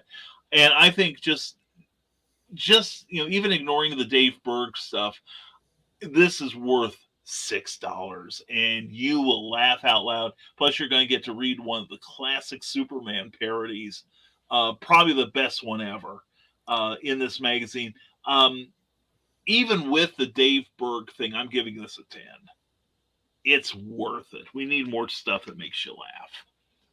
And so, and Mignola, yes, see, Ted, I've redeemed myself. And Clark Bent, you betcha. And let's see, here we go. And Ted Davies says, Batman 89 rocks. Good choice, BKM. See, I knew you'd agree. And now I got to see, was it tonight? Some of the fans of Uncle Carl and Aunt Otta met us at the restaurant, but I only sold one book, but I got hugs. So now I got to get the sanitizer. Anyway, Carl, sounds like fun. We need to learn more about this. And super duper Superman, Spike Jones. That Cindy Kemp and I have bonded over Spike Jones and his City Slickers. If you have not heard them, go to YouTube and check them out. You will love them. And Ted mocks me with his laughter. But anyway, and hey, everyone. And let's see here. And just kidding. P.S. Don't shun the Ted. Anyway. No, we would never. Brian just canceled Ted. No. Just put him in his place. No, it's just that Christine's the real star of the Drinking of the Davies. Okay, let's just accept it, embrace it, lean into it. But anyway, they're going to be on tomorrow night at Friday. They're going to be on Friday night at 7 p.m. Eastern, 6 p.m. Central. It's an awesome show. Ted does nothing but awesome shows on the Rising Tide Broadcast Network. End of rampant plugging here. So anyway, those are my quickie reviews there. Question for you. Yes, sir. The Flashpoint one. Yes. There's only one good Batman, and you kind of belittled him. That's Thomas Wayne. Why? Because he has nothing to lose. You have to think about it. He lost Bruce. That's true. His wife became the Joker. He has really nothing to lose. Yet He'll shoot you right in the face. Exactly. Yeah, exactly. Yeah. No, he has nothing to lose, but yet you're saying that he's trying to fix everything that Flashpoint did. Yeah. Let's put it this way: he gets his world's version of Barry Allen, who doesn't have his powers. Well, I'll spoil it. Well, spoilers. It's not that. If people remember the original Flashpoint, Yes. Barry did something for Bruce. Yes, I remember that. Bruce, that Bruce was never expecting. Right. One of the greatest panels in comic history. I agree. Well, this may come close because you see, Barry Allen in this reality doesn't have his powers. Bruce is going to help him. He takes the chemicals. Wait, Bruce or Thomas? It's Thomas, right? Or Thomas, rather. Excuse me, Thomas. My bad. Can't even do DC right, Brian. Come on. Well, that Again, would be DC is not just Superman. There are people like Wonder Woman and Black Canary and Wonder Twins. The Legion, Wonder Twins, the Legion of Superheroes. You have to know about Legion of Superheroes because it has Superboy up in it. Well, there you go. That's what makes them relevant. But Speaking of Wonder Woman, at my comic shop, they had the Wonder Woman one of these this week. Oh, nice. The pop with the comic cover in the back. Yeah. I almost picked it up. I might pick it up next week. I think you should. It looked really cool. But yeah, this is kind of, it actually leads to something dark, and I thought it was rather funny, but then again, I'm a former mortician. But anyway, yeah. But there is one thing that they do have in the one part here that actually is something DC should have done years ago, and that is they are doing a special set of books based on their CW shows. They should have done this years ago. Well, they had the Smallville book for a long time. That might actually still be coming out. I don't know. I don't know either. But no, they've got some specials coming out, and Jerry Ordway's going to draw one of them. Oh, cool. Which means I have to buy one of them. I almost picked that up this week, but I was like, I'm going to have to pick up like 20 different titles to know what's going up. Never mind. Yeah. I have not told my comic monger whether I want the rest of them. I may wait for the trade. And Carl Winston says, once again, we slipped into Batman territory again. You can't help it. And in fact, in this issue, they have a new name for basically the overall universe that is, like the multiverse, the dark universe, the metal universe, and hyper time and limbo, the sphere of the gods. It's called the Divine Continuum. DC. That just trips off your tongue, doesn't it? Doesn't it though? Now the last page is kind of a treat. It is pretty good, but yeah, it's mostly just seeing that they're going to do some CW shows that makes me happy. And inconceivable, says Ted Davies Artistry, and DC is Constantine and the rest of those people. Thank you, Nick Tucker. I would agree with you. I read this week that they're going to de-age Kent again. Who, Clark or John? Jonathan. Yeah, John Kent. No, that's actually real. That's the thing, and people were losing their minds off. They're going to de-age him again. Yeah. Yeah. I'm kind of liking his current adventures. So, as you know, mostly because it riles the anti-woke people. So, but that's just the contrarian in me. But no, and Tom Taylor's writing on that book has been so incredible. And like I said, I laughed out loud in some of this. I read some of the dialogue to Cookie, and she laughed too. So, and living with me has destroyed any vestige of sense of humor. So, and Cindy Kemp says Dante's Inferno, the Divine Comedy, that'll be out next summer from DC, where they fix the continuity one more time. Since we've gone into bat territory, I did notice a news item that looked kind of interesting. Yeah. They're going to do a deal called Gotham Nocturne. Did you see the imagery for that? No. They're going to take the regular title, I think, of Detective Comics, and they're going to do a run where it is a Gothic opera, and it has a Phantom of the Opera kind of a Batman look to it with the costuming and stuff. And it's a Bat thing, yes, but I'm thinking that would make kind of an interesting side series if they would do that with, well, can you imagine the Green Lantern ring of the Nebula? That would be, other opera things. Yeah. As superheroes. Oh my God. Kind of Get cool. Roy Thomas to write it. Yeah. Absolutely. But he did for Thor. Yeah. But I don't know. That caught my attention, and I thought, well, at least they're trying to do something different, something a little more gaslight. They wouldn't do it with the character that I would love to see it done with.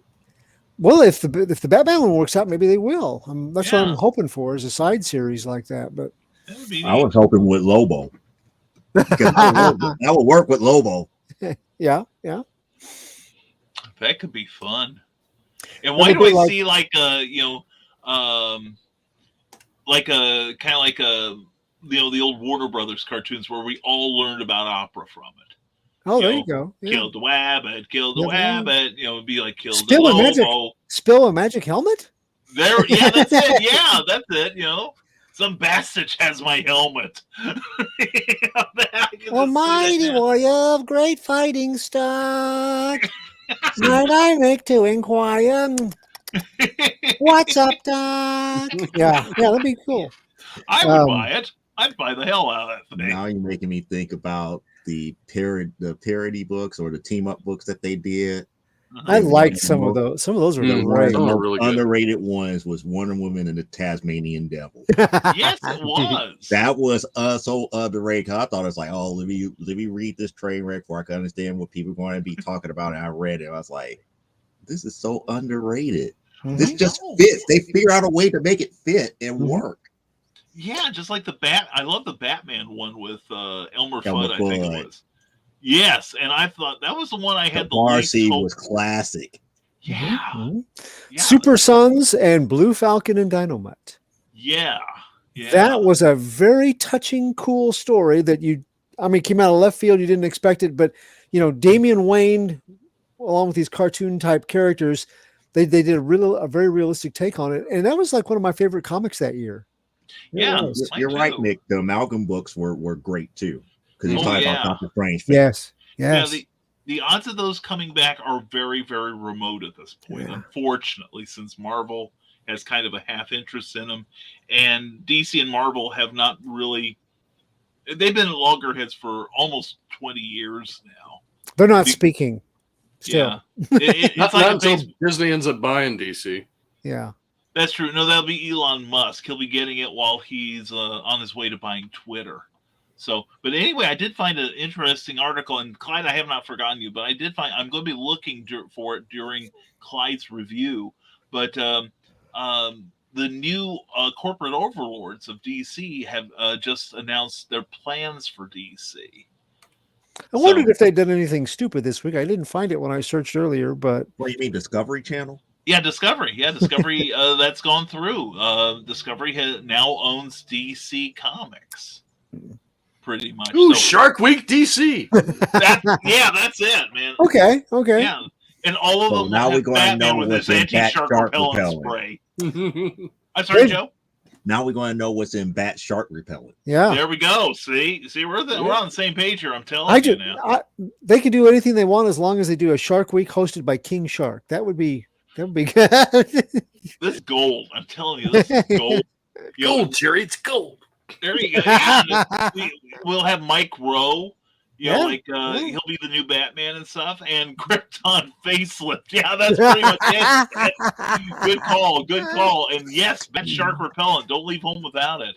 So tell you what, Clyde, why don't you take it, and I will look for that article. How's that sound? Sounds good. All right, we're giving you the whole screen here, brother. Have at it. All right. So we have delved into kind of a nostalgia bent tonight.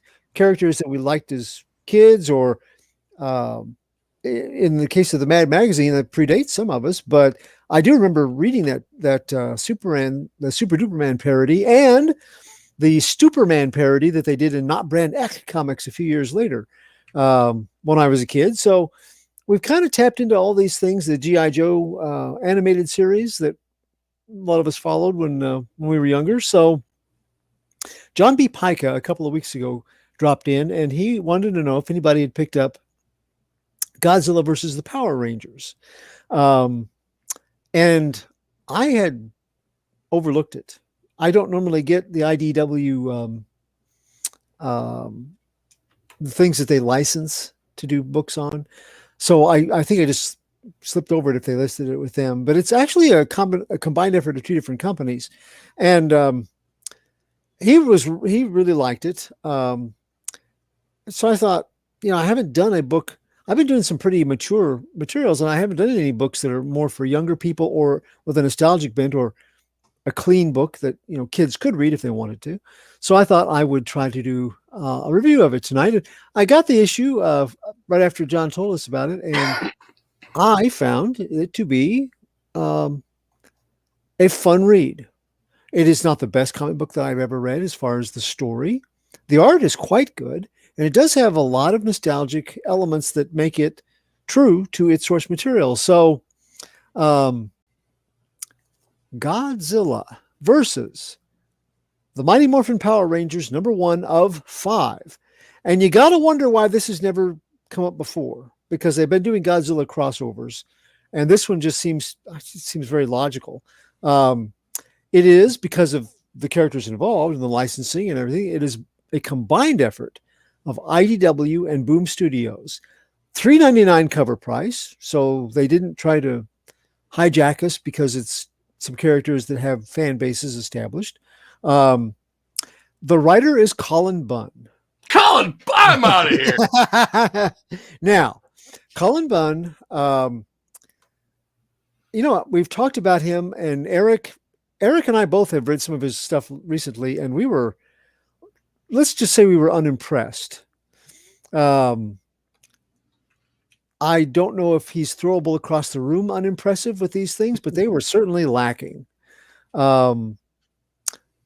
So I went and looked him up. Every time you see him described, they don't say that, Colin Bunn, the good comic book writer. They say Colin Bunn, the prolific comic book writer, because he writes a lot of stuff. He's a very busy guy. And then I went and looked out at comic book Roundup. Has some nice things. You can look up like an individual and see what kind of rating that they've got over time.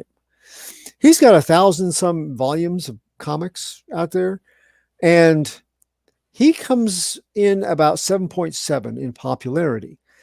And for the amount that he's written, that is rather low. Then you go and look at his runs. An individual run where he wrote 10 issues, they go from opening salvo of 6.9. Next issue, 9. Next issue, 6.5. Next issue, 8. Next issue, 9. This is ratings on that are average between critics and just regular comic book readers. So even in runs, whether they are licensed characters or characters that he's been hired to write for, or original characters, it's real hit and miss. I thought it's worthwhile to give him give his material on this a shot. Although before John talked about it, if I'd seen that it was him, I probably would have passed. But it just goes to show you that, each project is different and everybody has times when they don't write so well. And in his case, he's real hot and cold. But I thought he did. It's a simple story, but I thought he did okay with this. And we'll get into that here in a second. The art, though, is by Freddie Williams II. And yeah. He's good. I really like him. And, he does he's done crossover stuff before. And yeah, Turtles and Batman, yeah. Yeah, yeah. He did He-Man and Thundercats also. Mm-hmm. And so this is not a new rodeo for him as far as doing crossovers. And when I leafed through it at the comic book shop, I'm like, oh yeah, recognized his style immediately. And I was like, yes, this is good stuff. The colors by Andrew Dahlhaus work very nicely for his art.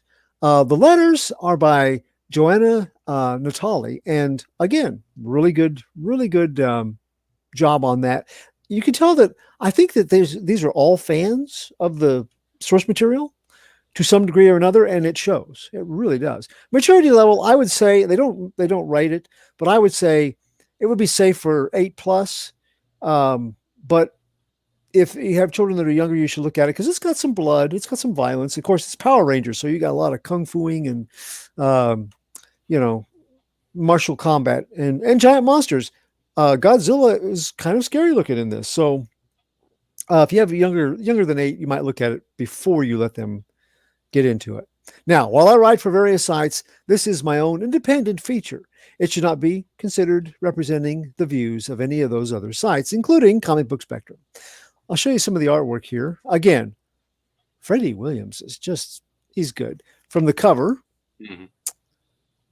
looks very nice. Very. And then this story hops straight into the action.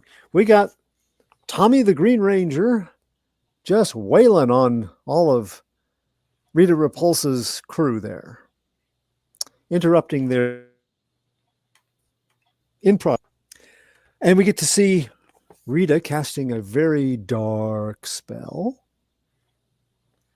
And then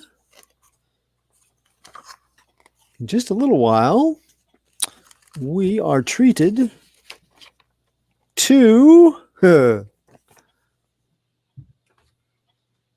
Godzilla battle across the landscape. Sound effects. Yes, lots of, I mentioned this later on, but that is probably the best verbal or font representation of what the contrabass and resin glove roar of Godzilla should sound like. I could hear it as I read it. I could hear it in my head. So that's lettering job. Excellent. Good work. Now,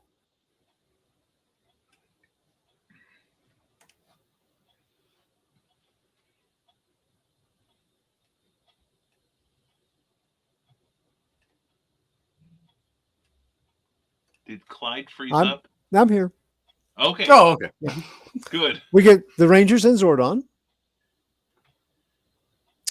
And we also get some aliens that some of our friends who recognize. The Zillions in their original. They've done.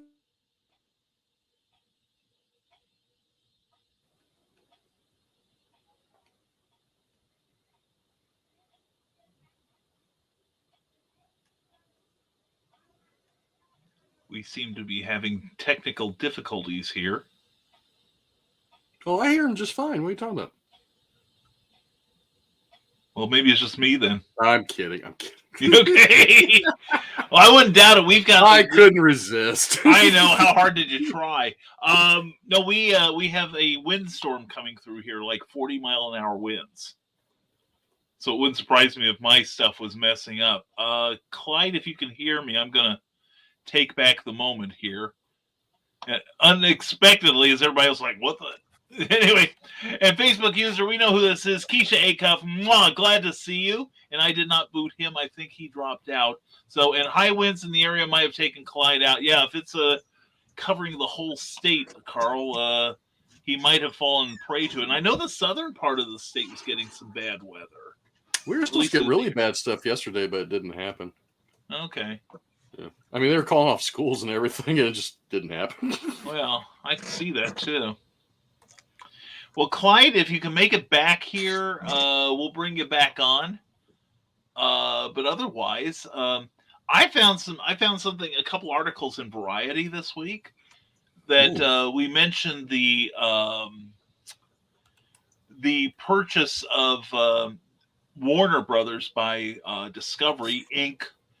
And the new guy in charge is David Zaslav. And apparently he has got plans for not just Warner's, but DC in general. There was an article dated April 14th, so that'd be today at 11 o'clock. Basically, Warner Brothers Discovery exploring the overhaul DC Entertainment exclusive. And multiple sources have told told Variety that that basically the company's going to get an overhaul. It's been less than a week since Discovery closed its $43 billion deal for Warner Media, and yes, that was with a B. Joining one of the largest producers of reality programming with one of the most venerable entertainment brands under the new moniker of Warner Brothers Discovery. David Zaslav, the CEO of the combined companies and top leadership, have been toying with the idea of turning DC into its own solidified content vertical. Whatever the heck that is. And we have Clyde back. Clyde, welcome back. Thank you. Yeah, my internet just dropped out altogether. It was complete. I think it's because you're reviewing Colin Bunn book. Well, apparently you're not the only. Apparently you're not the only critic of Colin Bunn, but yeah, that was interesting. God himself said no. Yeah, God gave that one a 1.2 on your scale. Bunn has some weighty enemies, I think. It's not good. Yeah, good Lord. Because he is omnipotent, and even he had to look up on the website to see what the story was about. It might have been Khonshu turning the sky back on Clyde, at which internet went with it. Yeah, that's that true. can happen. Well, this time for sure, we're going to let Clyde try it again. Okay, so with the artwork, eventually we get a battle royale between the King of Monsters and the Dragon Zord. That's lovely. Yeah, it's very nice. It's very nice. And I love the way that they've done they kind of did a mashup of into the original look of him. Yeah. Compared to some of the later 60s versions. And we get some nice, it's not all splashes. There's also nice panel work here of the battle. So,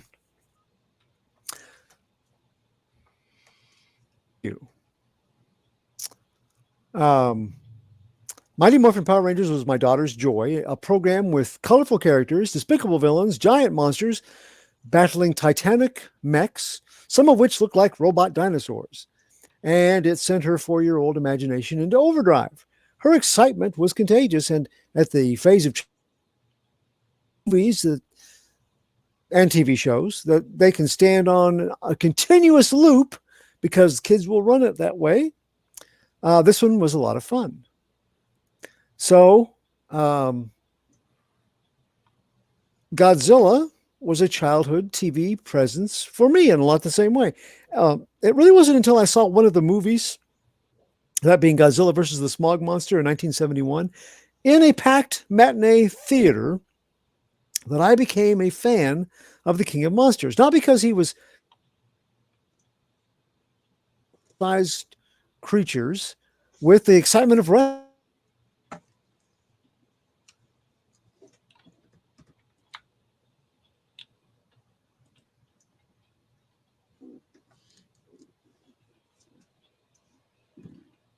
If you're going to freeze, that's the position to be in. Yes.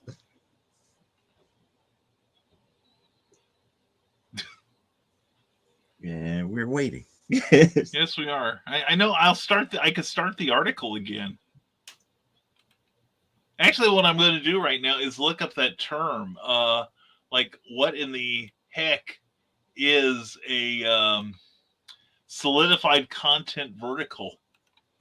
Let's look that up. Definition. There we go. And vertical content is a piece of content that appeals to a business niche. Verticals are major categories or themes near the top of a brand hierarchy, which means you probably don't know any more about it now than you did when I started. Oh no, it's about to get worse.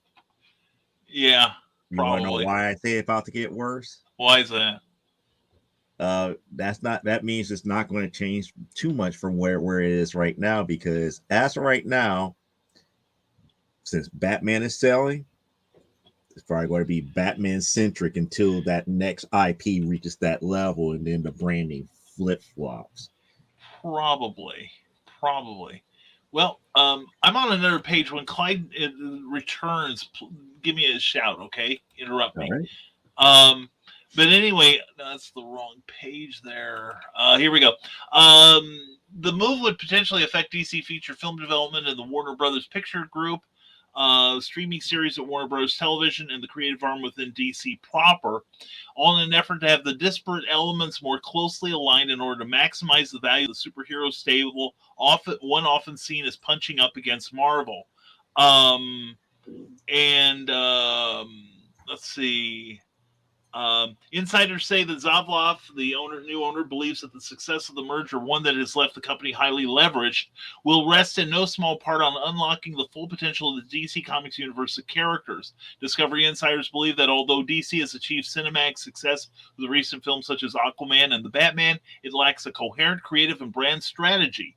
Discovery believes that several top-shelf characters, such as Superman, have been left to languish and need to be revitalized. They also believe that projects like Todd Phillips' Joker film are a shining example of how second-build characters from the DC library can and should be exploited. Margot Robbie's Harley Quinn is another example. And they also mentioned the Peacemaker and Suicide Squad. It sounds to me... correct me if I'm wrong, but it sounds to me like they want a more unified look to the character, whether they're on the big screen or in the comics or what. But the key thing here is notice the characters that were mentioned. Yeah. These are characters that are more associated to one particular. Oh, there he is. Yes. Conversation interrupted. Interception. Yes. Well, I'm sorry, Clyde. You want to try again? Nope. I understand, man. I'm so sorry, but What? You can't. That's not your fault. It's the internet. It just drops me. So, but I'm not above taking a hint. I think Eric could be right. I'm sorry. What would you rank the title? How'd you like? Please. I did 7 out of 10. Oh, that's cool. That's not bad. That's That's excellent for a Colin Bunn book. Yeah, it was a real simple story. He handled it well. There's only one point. Okay, Tommy ends up being on this mirror Earth with them, where there are no Power Rangers. And when he sees Godzilla, he figures Rita's taken over this big monster. So he does the dragon dagger flute and calls forth the Dragon Zord, which is kind of a Mecha Godzilla fight. Mm-hmm. Very nice. But I'm wondering, it was under the sea off of the coast of Angel Grove, like it was on his world, but so it's got its own. It didn't come with him. Yeah. He summoned it on this planet, which I'm kind of hoping that they'll get into that and go, yeah, there are a Power Ranger, like maybe Zordon was killed and he never got to field the Power Rangers team here. Well, but all of the stuff's the grid. How did he handle the grid on that particular version of Earth? Because to understand Power Rangers, you have to understand their power source, which is known as the grid. Okay. The grid is how all the Power Rangers pretty much get their powers, or the source of their bulk, the basic bulk of their powers is called the grid. Okay. And each world has a junction point into that grid. So if he was on a Earth, that didn't have any Power Rangers, Mm-hmm. for him to call the Dragonzord. So I'm Mhm. assuming this is Tommy Green Ranger, Right. not Tommy White Ranger. Tommy Green Ranger. Mhm. Okay, so for him to call the Dragonzord, that Earth had to be connected to the grid in some form or some fashion. Right. And at one time, Power Rangers did exist. Okay. Yeah, that's the thing. There's a backstory there that I want filled the blanks in. Either that or it's oh well, we'll just do this, and I'm kind of wondering how they're going to handle it. That's Maybe it's the on the only website. Yeah, I didn't check. That's a good point. I should do that.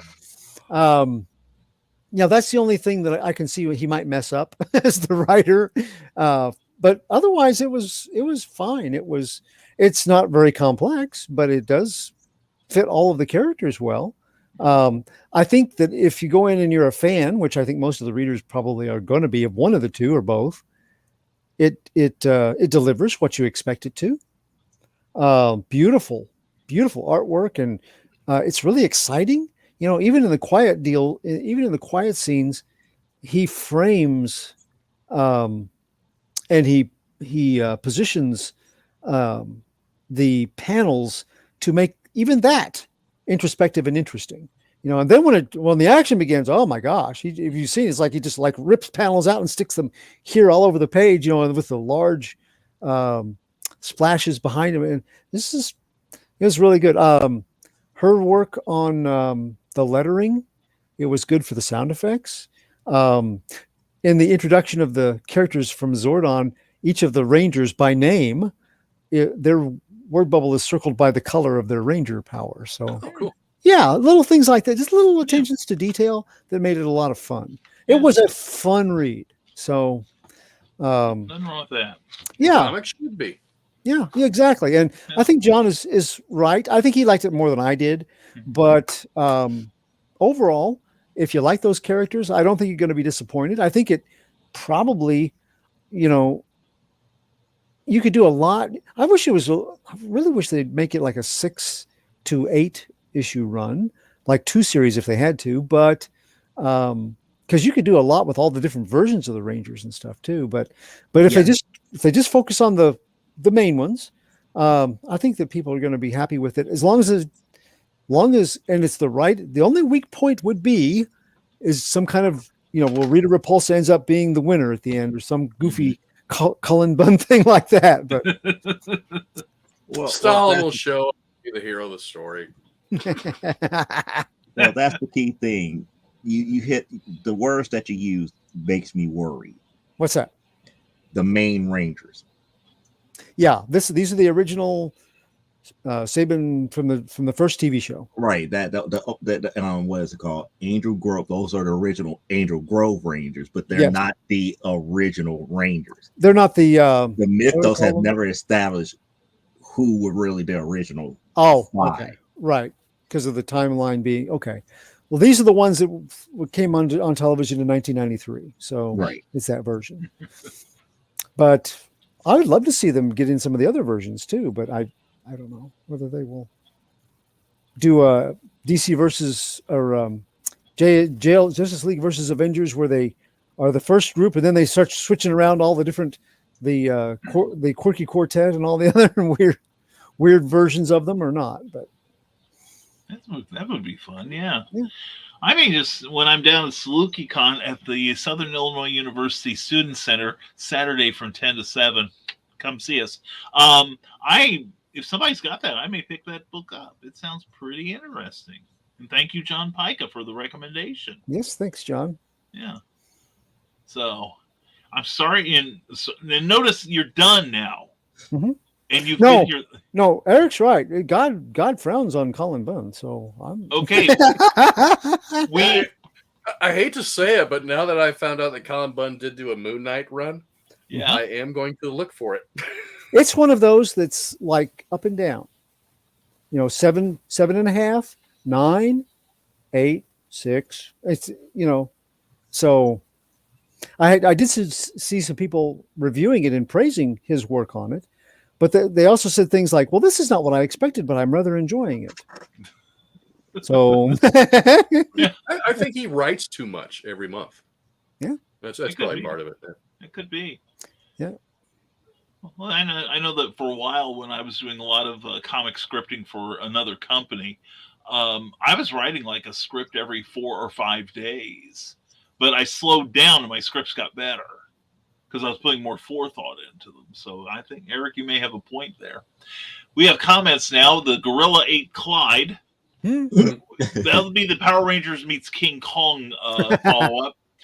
But Nick, at least he did it with a perfect font sound. The lettering on that was immaculate. That was good. Cool. And Rootro says Cindy Cap. And everyone froze. And then Cindy Cap says solidified content vertical, content that is self-contained, spanning multiple platforms. Okay. So, but the article went on to talk about how they were going to revamp Superman primarily for the movies so that he's cool again. So, and it means all the properties will be produced in-house, not spread across subdivisions. I could see that too. Just like Marvel's trying to get everything put together under one studio. And no outsourcing for other streaming services, video games, creation houses, etc. Interconnected multiverses happen a lot in the Power Rangers, says Nicholas Tockert. That's true. That's true. So, anyway, thank you, Clyde. Thank you for putting up with the difficulties on this. So anyway, that's all I've got on the DC thing there. That basically the company Discovery is looking to find $3 billion in synergies in the newly merged company, which is going to signal like a whole bunch of reorganizations and probably firings. So, and I know DC is working with a concept where they may not own their own offices. They're going to have like a timeshare on offices. You know, that you have an office and it has like your basics, you know, it might have staplers and crap like that in there, but you don't own it. You just do your business. Then somebody else takes the room when you're done. It's a new thing. It's going on. It's not like a bathroom. Yeah, doesn't it though? It sounds like an Airbnb workplace. What the hell? But, you know, I think right now, since everything happened, we only have to go in the office one day a week, and my team, our team that I'm on, there's only 2 of us that go in. The other guy goes in on Tuesdays, and I go in on Fridays. Well, since we took all of our computers home, they set up a computer for us to use in our department, so we share that. When we go in, you know, he comes on Tuesdays, he does his stuff, he logs out, and I come in on Friday, same computer, I log in. Yeah. So we share that cubicle. Yeah. And everything in it. Yeah, it's a similar concept in that, you know, in the past, DC has rented like the entire floor of a major skyscraper when they were in New York, or more room if they needed it. You know, beats having to build them a building. No, I believe the internet is right on Twitter. This means they're going out of business. As EBS says, let it be so. He's only been saying it for what, 2.5 years? And they also said that about Image. They said they found an Image did the same thing. Oh, Image is doing the same thing. Well, Image did that over a year ago now, and you're just now finding out. Yeah. So their unionization was only like 10 people. Yeah. Pretty much. Yeah. And Cindy Kemp says, some of the folks in the company I work for have unassigned seating. They have a locker to keep their personal stuff, but they sit anywhere there's an open seat. Yeah, I can see that. Thank you, Cindy. And don't forget to go to ckoepp.com. Check out her books and also her great comic book, Animal Eye, the second issue of which should be getting printed any day now, I'm hoping. So, because I want to see that thing. Because the first issue was fantastic. You know, a couple months ago, someone was teasing that they were contacted by the CEO of Discovery about working for DC again. I'd heard that rumor too. You just mentioned his name a second ago. That's yes, I remember. Yes, I don't think that's true. I'd be astonished if that happened. I can see talking. You're not supposed to burn bridges, but when you set fire to the bridge while you're on it, yeah, I just don't see it happening. Well, maybe he's banking on all of the people who he pissed off during his run there, and is getting fired now. So there'll be nobody left, and nobody, of course, will have done any research because they're all young whippersnappers. Mm. So, did the article mention anything about the existing executive staff? No, not a thing. Not a thing. Did the article mention anything about the grandfathering of IP contracts? Did not mention that either. Right now, it sounds like because this is so new, there's a lot of stuff that they're going to be kind of doing on the fly. And Well, it's been in the works for months, though, right?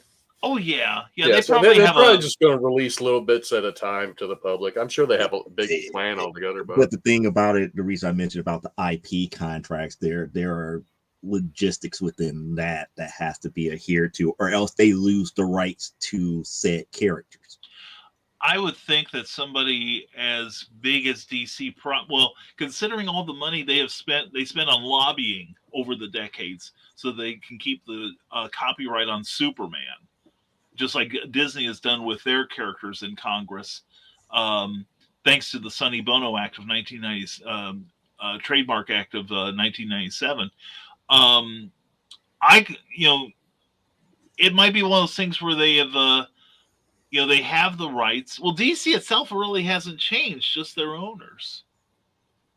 So, of course, we aren't privy to it. I don't know that Discovery would do anything to try to take the rights of those characters from DC. But I would think, since in essence DC is the same company, it's not that aspect of it. For example, and I hate to use this as an example. Do it. If they're going to that strategy, mm-hmm. Let's say that strategy is focused primarily, let's say they start in with Superman first and then Batman. And in that time frame, if they fail to produce a Wonder Woman book, they lose Wonder Woman because of that contract. I see what you're saying, yeah. Marston, because they have to print a Wonder Woman book in consistency mm-hmm. per month, or else it automatically goes back. Right. I would think they're probably going to be really careful about that. And to be honest, the only IP that I'm aware of that has that stipulation is Wonder Woman. Because I'm pretty sure DC owns, because DC in around 1968 bought out Bob Kane's contract for $1 million. Carmine Infantino, in a book that was done by Jim Amish for Tomorrow's, basically said that, ever since Carmine Infantino and Julie Schwartz took over Batman and Detective, Bob Kane hated them because they wanted to update the character and everything. And so, Kane would come in every month and complain to whoever would listen or couldn't run away fast enough. Well, they probably want Bob Kane to help, but Bill Finger wasn't around to. Exactly. Yeah, he is running to Hollywood. Yeah, but well done. But no, he come in and complain and got under Infantino's skin because Kane came out in the office. He said, "I hate Infantino's drawing my character," sort of thing. And so one day, I guess Kane came in, in full bitch mode. And Infantino said, "What will it take to get rid of you?" And Kane said, "Give me $1 million. You can buy me out of my contract. That's the only way." So Infantino was editorial director, picked up the phone and said, "I want you to cut $1 million check for Bob Kane." Got the check and said, "Now get out of here, you SOB." So, which I could see.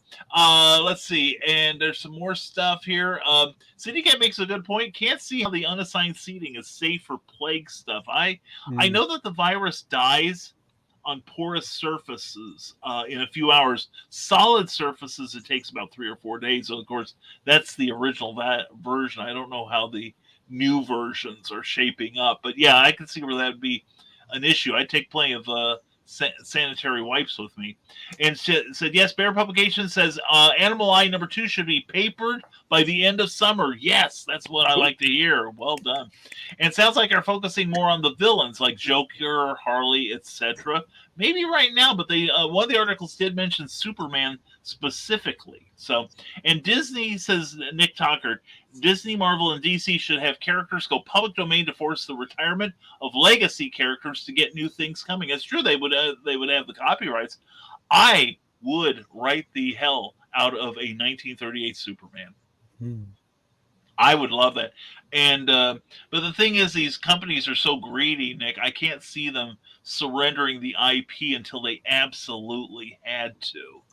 And I think what that would take is probably somebody going to court. But, you know, it depends on what Discovery wants to do, I guess. So we will have to see. But once again, the comic book firmament has become exciting again as we watch other people figure out, well, who do I have to kiss to stay in the industry? And, you know, I wonder if this will affect the Flash movie, which is pretty much in limbo right now. I think the thing that More than affects the the change Flash of movie lead? is Ezra Miller right now. Yeah. What a nut job. Yeah, but so they did cast a Supergirl in that, but she's basically going to play the role of Superman, apparently, instead of the normal traditional Supergirl role. It sounded to me like they are pretty much going to ignore Superman, but she, you know, Yeah, she's still so like she's going to Supergirl. be the one on where, like in Flashpoint, Superman was captured by the government and right. tested on. She will be the one instead of Kal-El. Oh, okay. Well, it's like if you read sites like Bounding Into Comics. Oh, don't read any of them. Yeah, don't. There's not a single good one of them. No. Bleeding Cool is probably the closest one because they at least make an effort. All but a couple of the writers, they're making. Yeah, you can't read Bleeding Cool without 1,000 pop-ups, though. Yeah, it's true. Yeah. It's true. But yeah, and here we go to Ninja Ganko. Good to see you, sir. Ezra Sprewell Miller. Yeah. Yeah. I get it. But anyway. You know, choking the lady out, what was it, last year? He just kind of faded. Yeah. And I guess he got tired of not being talked about, so he tried it again. I'm going to get arrested, darn it. Yeah. Yeah, and what is it this time? It's not only assault, but it's robbery as well, because I think he took somebody's wallet. Something like that. Yeah, it's like...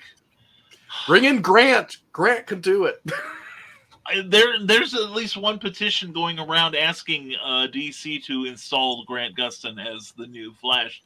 And another reason to read indie comics. Thank you, Nick. Exactly. Stockert. Like the Zombie World of Oz, #4, live on Kickstarter right now. Exactly. Such as this book here. Check this out. Please go and pledge to that right now. Also, Brian's Nebulizer, not this Brian, but Brian Rodman, he's doing research on it right now, which is why he can't breathe. And Amazonia, from our own Joe D. McFee, is looking for your support. So please sign up to be notified when that launches. All right. But right now, Eric, did you get any pledges while we were on the air?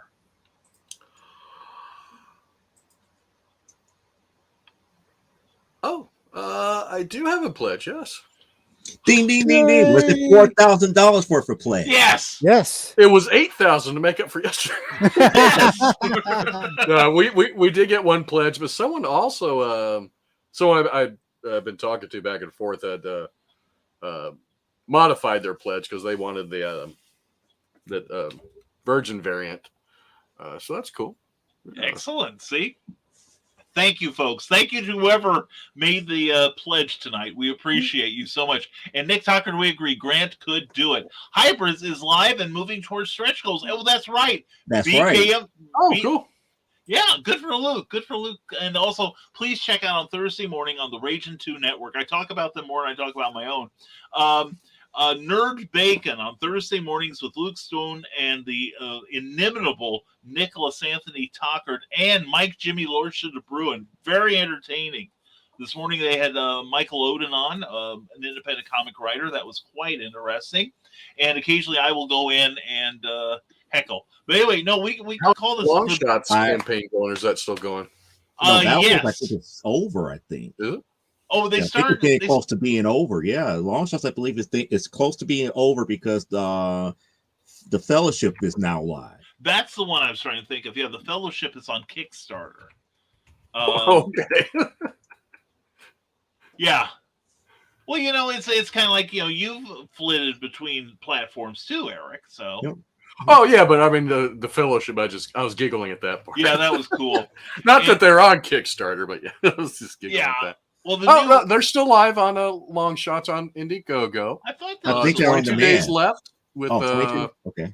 $4,238 raised with 90 backers, so you can still go out there and get that. Yes. And did you say the Fellowship? Yes. Yeah, it's on Kickstarter. If you give me a second, I could give you the actual name of it. And Nick Tucker says also check out Life on Korra by Mike Jimmy Lordship de Bruin and SPQR by Michael Oden. Thank you very much, Nick. Much appreciated. Yes, SPQR is going to be some great work. I had him on my show, I think about a month ago, and we was talking about that. Very cool. Very cool. I like this name, BKM Bump. Yeah, Fellowship of the Indies is what it's called. Okay. That's it, yeah.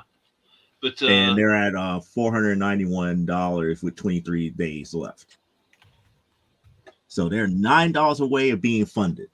On Kickstarter? Yes. Okay, yeah, that's probably just to make up for, because I know that, if they're trying to reach a stretch goal or something, because I know Eric did that, and he combined, the totals of his Kickstarter and Indiegogo campaigns, so. I saw this campaign. I thought it was some kind of Lord of the Rings thing. From the thumbnail, I don't want to look at that. So I just rolled on by it. Yeah. Oh, that's the Kickstarter version of the Long Shots campaign. Right. Yeah, there's nothing wrong with going both campaigns. I mean, if you can pick up money doing it, honestly, Indiegogo for me was just more work than it was worth. Yeah. I mean, it took me 45 days to raise what I'd raised in Kickstarter in 7 minutes. So. and promoting that one every day and not seeing anything out of it, and being told, well, if it's on Indiegogo, I'd back it because Kickstarter, I don't do Kickstarter because they block creators and stuff or whatever. No, they don't. But those people never came. So yeah. And here my store is now closed down on Indiegogo since I didn't make a sale on there in over 3 months. They close your in demand down. Oh, do they? Okay. So I didn't have to go out there, and they did it for me. But I mean, I did sell stuff out there, and it was nice to have the in demand store to go back to anytime you wanted. Like a Black Friday, I'd throw up a Black Friday special if anyone wanted to get on that. But I'm probably not going to do it this time. It's just too much work. Yeah, well, you can always set up your store inside your own website. So yeah, that'll work. And Nick Tucker reminds us that the campaigns we mentioned earlier, 9 comics for $25 to help folks who got grifted. It's a long story, folks, if you haven't heard it.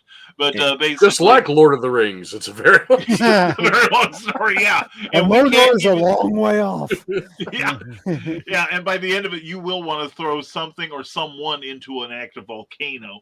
But yeah, it's an ugly story, but you can help get some justice for some creators. And nine comics for $25 is a really good bargain, plus postage, which is modest. Yes. And there are some great creators involved with this. And I've read some of the work because some of it's Luke Stone, some of it is the Indie Vault Revolt, and I pledge for both of those. And Only Death Can Save Us by Russ Leach, which is gorgeous. It is beautiful work. So definitely, please check those out. And if anyone asks, please tell them Comic Book Spectrum sent you, because we want to get credit for the BKM bump. It sounds like something Rihanna has right now. If I wasn't married and 400 years younger, But anyway, a lewder form of tweaking. It's just exactly. Yes. So anyway, thank you for that information, Nick. We appreciate you so very much. And also check out Friday nights at the Historical Fencing Guild on YouTube and subscribe to that channel.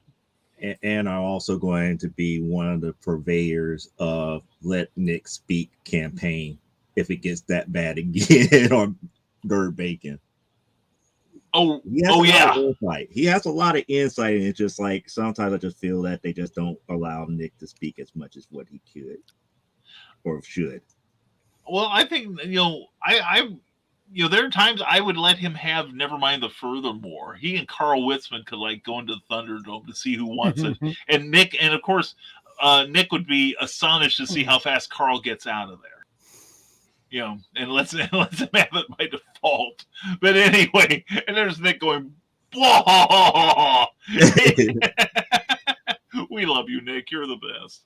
And so I'm thinking we probably, let's see, Eric needs to go to the drawing thing tonight where they're going to draw. Yes, I definitely should show up on time tonight. Yeah, tonight would be you're going to do it any night. Very good time to show up. I would say so. So anyway, Nicholas Tucker says, I appreciate the support, Joe. And he tries to help. But they need to allow you to talk some more. They do. Of course, I don't know what's I stopping understand Nick. that is more Luke than Nick, but they need to let Nick talk. He has some great ideas and some great insight. He really does. So, maybe Nick, if they don't appreciate you like we do, maybe I'll have to come out of my evening retirement. We'll do something together. So anyway, let's close out the show tonight, and I'm going to go to the place where I can put the things under your screens.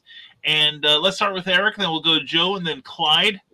And so Eric can leave if he has to. So, all right, Eric, please tell everybody how they can keep up with you and give a little promotion for this wonderful comic we're promoting at the bottom there. Well, obviously, you can find me on any social media. And right now, on any social media, all I'm doing is posting about my book. I did see some cute kitten pictures, but they're going to have to wait 3 more weeks. Zombie World of Oz #4 is the continuation of Dorothy's adventures in Oz. She's now a grown woman. She's sexy, kind of, but she's fighting zombies, but not a whole lot of zombies. It's more character driven, steampunkish. If you buy the book, you'll like the book. I guarantee it. Or I'll buy it back.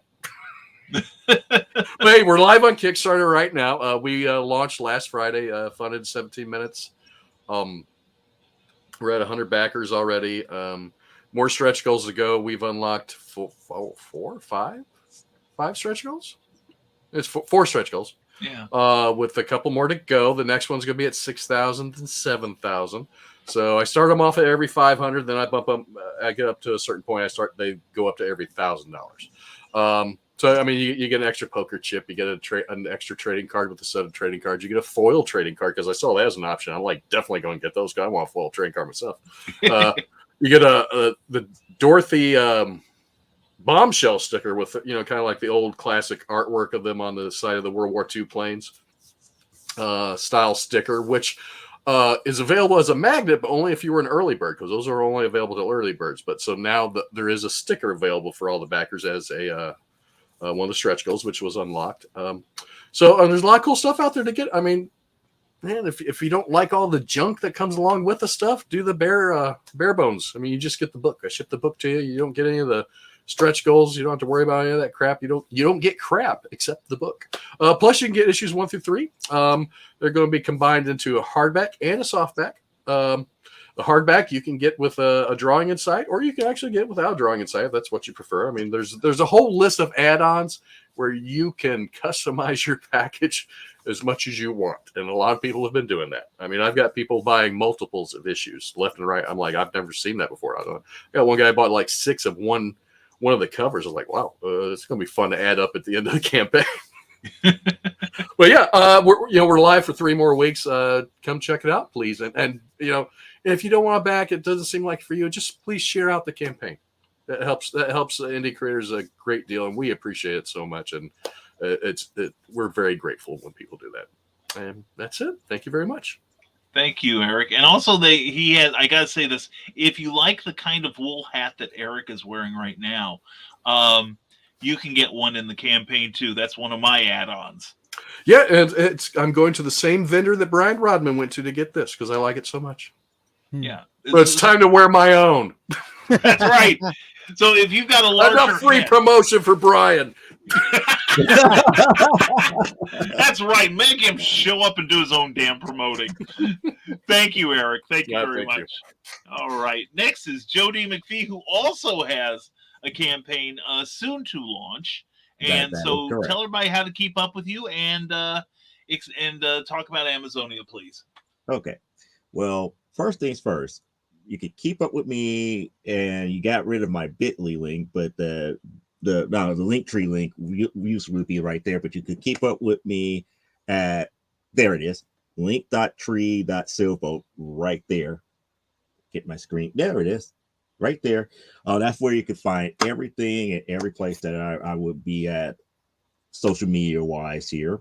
You can also catch up with me on From the Desk of a Small Press Publisher coming this Saturday, where we're going to have Rob Mutari on the show and everything. We'll be talking about his latest campaign for Nightwolf, and we'll probably be talking a little bit about Snowpaw as well, the other series that spun off of it. And, talking about, doing collaborations, how it was like to working with people like Daphne Lage, especially with combined campaigns dealing with Snowpaw and Eagle Raven and stuff to that magnitude. So there's going to be a lot of valuable information that we're going to probably end up talking about in that particular episode. So I hope that you guys show up for that. Now, to deal with Brian here, yes, our campaign for issue number 7 is right there at that link right there, the Kickstarter link. We are in our pre-launch, and the reason why we're doing a pre-launch for at least a month or so is because we're trying to build a bigger audience for this book, because one of the things that I'm mostly known for is having multiple revenue streams. So it's like, if you see me at a show, people buy books from me there. People come out to the company website, buy books there. People buy books, if I'm there, they buying books from me. But the one place that I have been having a hard time, building a pure audience for is out there on crowdfunding, especially Kickstarter. So what we've been doing as of late has just been, hitting the ground running. Every 2 to 3 days, I'll put a post out there showing what you can get for the campaign, or little bitty tidbits of pieces of Amazonia that's either in existence or to come here. Like I was stating before, I was sketching here, and I was up here actually sketching concepts for Amazonia. Now, here's one of those key things that I'm going to talk to you guys about as of right now, showing you this, what is being called a accountability sketch. Now, if you've been watching Raging and everything, we've been talking about doing the work and everything, and I've been talking with Daphne Lage about that. Now, this sketch in particular has a character in it, in this sketch, that makes her debut in issue 7. I'm not going to tell you which one. You have to sign up, get notified, and then back when it comes out. So we're planning to launch here in late May, sometime around the 20th or 22nd, sometime around that standpoint, because we're still trying to work out if I'm going to do the launch party all solo, or if I'm going to do it on somebody else's show. I'm still working that stuff out here. But just to be notified, to get the algorithms and stuff, in our favor, we're asking you guys to come, just to take a few moments just to hit that notify me on launch button right there on that page, and it'll help me out greatly here. And as of right now, we're 28 people strong. I want to get it to at least as close to 200 as possible. This is like the first time that I'm really going, the full gusto before we actually launch here. Normally it'd be like, most of the cases, like 1 or 2 weeks out. Hey, everybody, we're about to launch in 2-3 weeks. No, we're a month ahead of time. We're looking, to get as many people out to this Kickstarter campaign and becoming a fan of the series, since each and every campaign we offer every last issue. So if you want to buy it before you try it, we got issue number 1 out there. The link is going to be out there for you can read it for free. I know some of these guys here on Comic Book Spectrum have read issue number 1. Hopefully I got the thumbs up from them. I know thumbs up for me, but it is what it is. And now, with that being said, we're going to toss it over to Clyde Hall, where he could tell you a little bit about the Nebulizer 2 that's coming out, and where you could get his stuff dealing with pulp reality as well. Thank you so much, Joe. Well, Joe's right. Our friend Brian Rodman couldn't be here tonight, but he has exciting things going on with his Nebulizer comic. And right there, go there. You will be updated when the launch starts here in about a week and a half for Nebulizer 2. Now, if you haven't read the first one, think of a dystopian future that has a cursed Earth where a highly vulnerable asthmatic has had his father construct a suit for him that combines the nebulizer properties of an inhaler and an Iron Man sort of suit of armor to fight these mutated versions of ragweed and pollen and all the things that cause problems for those with upper respiratory difficulties, especially in this post-apocalyptic era. It is a very fanciful, hopeful exploration. If you know, it's all ages. So if you know somebody with a child that has asthma as one of their struggles in life, I think it's an excellent read, a hero that they can really get behind because he shares a lot of the same vulnerabilities that they do. Nebulizer 2 is going to be quickly coming out, and he will be starting the Kickstarter campaign for it. So please go there, Nebulizer 2, bit.ly/Mighthead, and sign up so that you'll be notified when it launches. My stuff, as Joe said, Pulp Reality 1, 2, 3, 4 will be coming out later this year.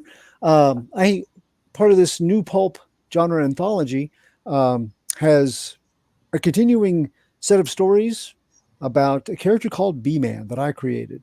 I apologize for my internet link being bad tonight. If you would like to read some of my comic reviews, you can go to www.comicsbookcase.com, www.doomrocket.com. I'm a contributing writer to both of those. And I also post on Facebook and Twitter. You can follow me on Facebook at Clyde Hall or Radiating Positive Vibes with Clyde Hall. And on Twitter, it's at CJ1984. And I post a written version of what I do on the show here every week on Twitter and on Facebook. So if you follow me there, and if you are curious about the Godzilla versus the Mighty Morphin Power Rangers #1 issue, what we couldn't hear tonight will be put on those platforms sometime tomorrow. So you could read the whole review there if you wish. And until next Thursday. All right. Thank you very much, Clyde. Thank you so much. And I'm Brian K. Morris. I'm an author, publisher, editor, Facebook famous YouTuber, award-winning playwright, potentially another award winner, or real award this time. I'll let you know in a month. And former mortician's assistant. And we forgot to honor our sponsors of this episode. One is Rising Tide Publications. Thank you, Rising Tide. I've got an in there. And the other one is Plasma Fire Graphics. Plasma Fire Graphics, when the look of your book matters to you.